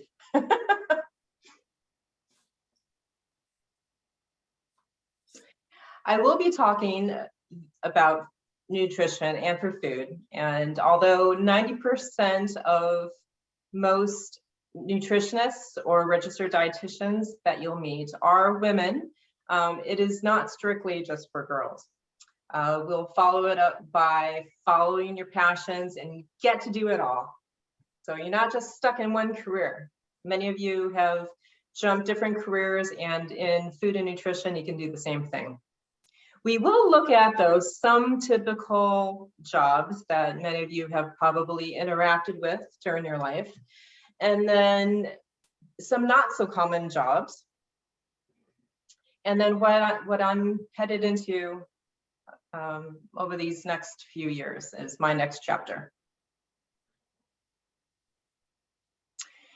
So when you think of a nutritionist, or I'm going to say even more of a foodie, food and nutrition also encompasses hospitality industry, the 5-star resorts like Disneyland, Knott's Berry Farm, even the Ritz-Carlton. You might find food managers there that come from a nutritionist background. And how about the farmer? How about the ones growing your food? A lot of people get a nutrition degree with the hopes of working with professional sports teams like the NFL or the NBA or the Baseball Association. There's just a whole wide variety of outlets of careers that you can choose from. but wherever you land, you can make a significant difference. And I have to thank Toastmasters for continuing or pushing me on this journey, and it has helped me make better decisions and working with people. All right, so let me take a step back. When I was in college, we were told to do what you love and do that only. Well, since then, I've come across many mentors that say, do it all, why not? And stepping back in looking at your entire life, we are just not one person. Our persona has changed throughout our life, right? And your interests have changed. You've had kids, you became a grandparent, you've moved different states. And so our changes within our environment put pressures on us to change as well. So why do we have to stick with one just boring career? Now, I know in my dad's lifetime, it was probably an average of 3 to 4 careers that you would have. In the Generation X, I think that was, I don't know, 7 to 14. And then with the millennials and the Zs, I think you're headed more towards the 30s and 50 career changes, but don't quote me. Anyway, I do want to encourage you to interact with your environment. Go ahead and adjust and move where life takes you. But all those experiences that you've had in the past, build upon one another, and it just makes you a better, wholesome person. So go do it all. So typical jobs for food and nutritionists. You'll probably have, you and your family have probably come across some of these. The community workspace, women, infants, and children. I think Michael Ozier is also in public health, so he's worked with several dietitians and nutritionists. In the hospital, definitely. Okay, this is where the food police comes into, and I am not part of that clique, but this is a strength. If you are very detail oriented and you like, just things black and white, you'll find a lot of dietitians in the hospital. And then there's a lot of specialties, and this is probably where I'm kind of headed, but there's nutritionists and dietitians working with people that have kidney disease, heart disease, lung disease, cancer, oh gosh, even pets, nutritional supplements. Melissa talked to us about her supplement industry. And then finally, in the doctor's office, this is more outpatient. So if you ever get a referral from your doctor because your cholesterol is too high, or maybe you still have some COVID fluff that you're trying to get off, or any other reason, then maybe you're referred to a nutritionist by your doctor, and we can help you out. We can help out with that. All right, so these are some more unknown areas in food and nutrition. First of all is research. Nutrigenomics, how our nutrition actually affects our DNA or vice versa. Now, this is kind of a very, I won't say even speculative, but there's just a growing industry around this. So even UC Riverside is actually researching how to input vaccinations into our food supply. Whether or not you agree with that is a different topic. Dietitians and nutritionists can also be found in the pet food industry. Your pets have to eat, and they have to be well-balanced food, right? So this is an area that they can go to as well. Now, what's a typical California day without an emergency? From earthquakes that we have daily to fires, well, there's dietitians and nutritionists that help logistics, because once people move, if you have to flee from even a resort or from your home and you go into a temporary place, how are you going to feed all these people and make sure that they stay well hydrated? Dietitians are there. And we already talked about nutritional supplements. And then where I'm kind of headed is this last one, seed saving and just growing a nutritious food supply. So as we wrap up here, I'm actually headed into more of a farming and garden educator role. I'm helping people plant gardens in their yard or in their apartments so that they can be able to grow nutritious food for themselves. Many of you may be affected with the food shortages recently. And if we can learn to grow our own food or grow within our communities, not necessarily maybe in your back or front yard, but we can build really strong community systems and help each other maintain a healthy lifestyle. So I want to encourage you to burst out of your container, and I may not be an astrophysicist, but the university does await you. And I'm a strong believer that this is the 6th food group, ice cream. So I hope you enjoyed, everybody. Good to see you. Thank you, Lisa. Well, knew you were a nutritionist, and I know you're a master gardener, which is also a special talent. I wish you might have mentioned that, so I thought I would throw that in. Our next speaker is David Flores, life coach, coaching to prepare for life's experiences. Life coach, coaching to prepare for life's experiences, David Flores. Thank you, Tom. Fellow Toastmasters. Oftentimes you hear the term life coach, which is a lot of adults refer to, but I spent a lot of years coaching from the high school through the semi-pro years. But the best part of coaching I felt was always at the lower level with the high school, even some junior high schools that I attended now and then. And I always tell people, football as a football coach mostly, but it applies to a lot of team sports, that it's more than just the X's and O's and the constant working out and everything like that. There's a lot of experience you gather and you can learn as a player and as a team player. And a coach plays an important part in helping develop these types of traits in the individual. And if you look at a standard program of coaching, and I'll take football, that's one of the things I coach more than anything else, is we practice on a regular basis, but these practices are broken down. We have obviously conditioning, where we do physical training, trying to develop the physical attributes of the athlete and develop them to a strength and conditioning program so that they can endure the rigors of the sports that they're playing in.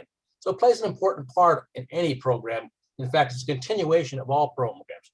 You start out in physical training and you continue on throughout the season, constantly maintaining that physical training prospect. Then after you go through physical training as a part of it, in your practice session, we'll go into what we call position training. In other words, each individual plays a different role on a team, and they have specialized positions that they're in. We will coach them in those positions and help them learn to develop their skills through repetition, drills, learning techniques, and a lot of things that will help them improve in their particular position to which they work. After we've gone through a position training format and practice, we'll break into what we call a team practice, where all those individuals who have practiced and rehearsed and drilled their particular position, we will mesh that together as a team. And as a team, they will function as a total unit to run the whole program. Now, those are done on a regular basis. We only play our games once a week, but practices throughout the week. So we condition, we position train, we team train. And these are the things that are done and drilled upon on a regular basis. Now you ask yourself, how does that apply to somewhere down the road? How does that apply to you as an adult or as you grow into the world later on? Well, physical conditioning oftentimes pushes individuals beyond what they feel they can do. Early in the season, you'll find individuals who just say they can't do it anymore, they give up, and you push them and motivate them to continue pushing themselves. So at the end of the year, you find a lot of these children, these kids that we work with, have gone way beyond what they could do in the beginning of the year. They've made able to push themselves and do more than what they thought they could do. Well, think about it in real life. What happens to us as adults? We get tired, we get strained, we have stress, all these things that play on us physically, and we have to overcome those. But if you've been in a position and learned that you can overcome all the things that are holding you back, all the things that are pushing you away, and break through that and understand that you can go beyond what you thought you could do, helps a lot of individuals as adults to cope with the things that happen to them on a regular basis. Part of life. Sometimes it holds you down, and you got to break through. And with physical conditioning and the mental blocks that you normally stop you, help you break through that because you've done it on a regular basis and learned how to overcome those limitations. Your position training, like anything else, we all want to do something. We all want to specialize in something, and you need to be able to develop yourself to the highest potential you can. It's no different in life. We always talk about, Mark always talks about being a better version of yourself. It's the same thing. When you're in your position, you play an important role, and you have to be able to perform that role to the best of your ability. So you constantly want to work on improving yourself. You're constantly training yourself and drilling yourself so that you will be most adept at what you do in your particular role. Just like in a work environment in a company, every person plays an important role for the success of that company. So it's important that if you're going to be involved in a team effort, whether it's a company or your own business or whatever it is, that you understand that you need to be able to hold up your part of the program. You need to be able to sustain it and perform at a high level, which will enhance the entire team. And again, that's something we do in life on a regular basis. Now, as a team member, same concept. If you belong to an organization, you understand that there's more can be done through a group as opposed to a solo person himself. To learn to be part of a team requires everybody understanding that what they're doing, that they're all setting a common goal to accomplish something. So as a team sport, learning later in life that you will also be part of a team in trying to accomplish something down the road in success. Now, how does that work out in real life down the road? Obviously, you set goals, and for teams, obviously it's to win and become victorious or successful. Same thing happens in real life. You go for those goals and you set those goals, but oftentimes you don't get them. And just like in teams, you understand that there's times you win, there's times you lose. But when you lose, you learn from those mistakes, you learn how to improve and go on. Same thing in life. If something doesn't go right, you reach back, you reassess, look at how you did, and try to reevaluate and see what you could have done better or different. Same thing in life, and the same thing in team sports and with coaching. Now, as far as coaching is concerned, it's important for the coaches to understand one thing, and oftentimes it gets lost, even in leadership. Coaching and leadership fall hand in hand. Many coaches over the years, unfortunately, see that trophy, and that's all they gain for it. They look to get that trophy, and then see them to be successful. If you just look at the trophy at the end and not look at the kids you're working with, then you're lost your perspective. Your goal should be to see these individuals learn these life skills so that when they get off your field or they're no longer part of your program, that they can go into life and still sustain that same mentality of conditioning, overcoming things, learning your position as best you can, and being part of a team. Never focus on what's in it for you, but what's in it for them. So most successful coaches, whether they don't look at what's in the best interest of them. If they win, it's the result of the kids and the team. If they lose, it's the result of the coach failing to do his job. So these are things that are important in sports, in a team sport, to always remember that those focuses that you do on a regular basis help you later on in life, in real life. Tom, thank you. Thank you, David. And we have another speaker to speak, and that is another past international director, Michael Ozier, our co-chair.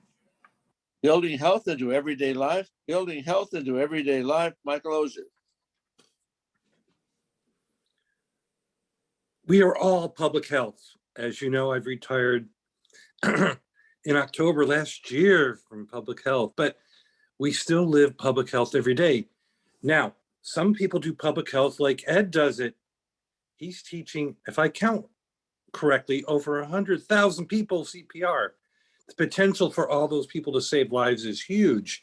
And I was a paramedic in the early 80s in Oakland, and we saved a lot of people, but it was one at a time. When we think about public health, we're saving a community. We call it public health. Public health 101 is what we traditionally think of.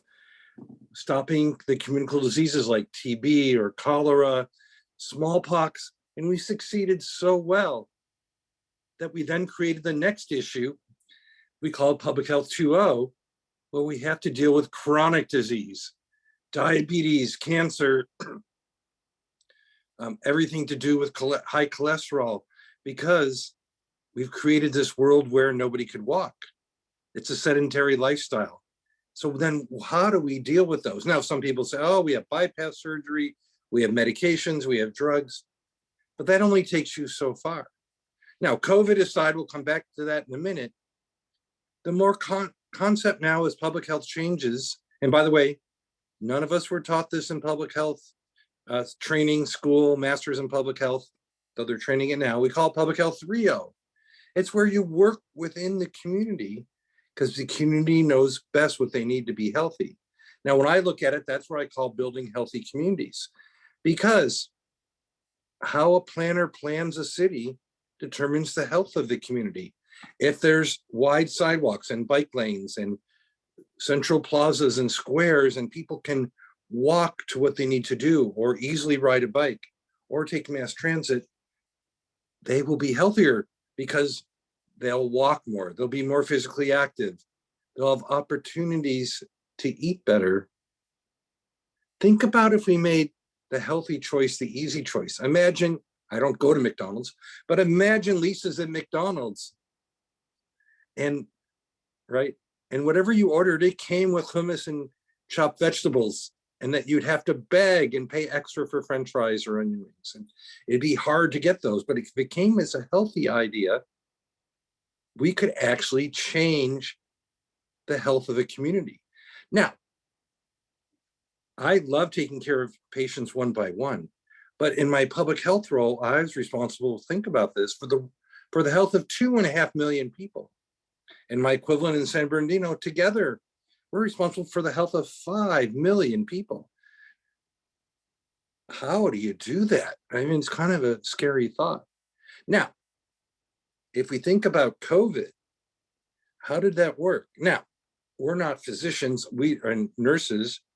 Yes, we help coordinate to make sure that people got their vaccinations, but isn't that a public health success? If you look at the millions upon millions of vaccines were given out just in the Inland Empire, 75% of the people have had their 2 vaccines. And how many thousands of lives got saved just because of those vaccines? Now, we knew what to do because in the big flu epidemic of 1918, every mistake that could be made was made. So public health knew what to do, but we were thwarted at every aspect because of other people, politicians, that knew better about before there was vaccines, there shouldn't be masks, or the schools should stay open, or people should congregate together and with predictable results. So from a public health perspective, there are so many opportunities. I've talked here about 1, 2, and 3. 3 is also what we would call diversity, equity, and an inclusion perspective. But you heard from the rocket scientists, we have many scientists working in public health. In a way, the nutritionists are scientists. We have health statisticians that we call epidemiologists.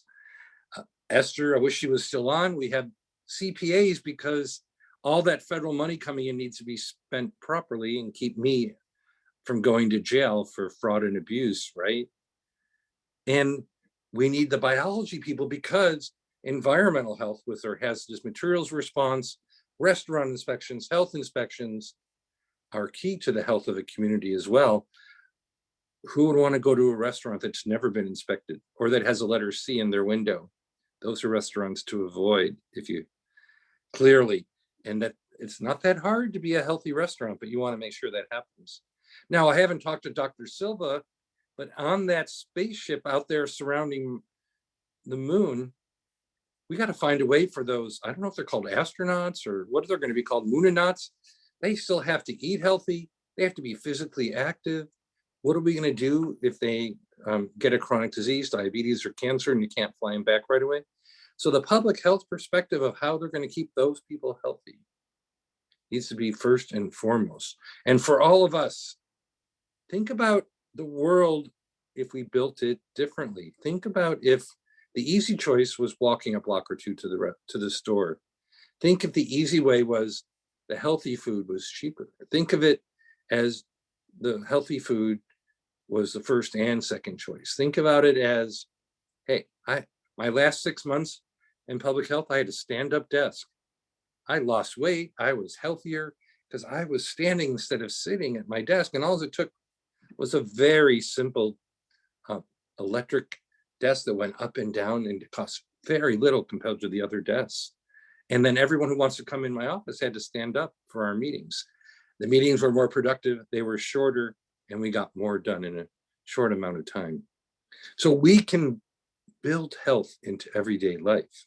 It doesn't have to be the afterthought, oh, I have to go to a gym, or did I eat healthy today? No, eat the fruits and vegetables.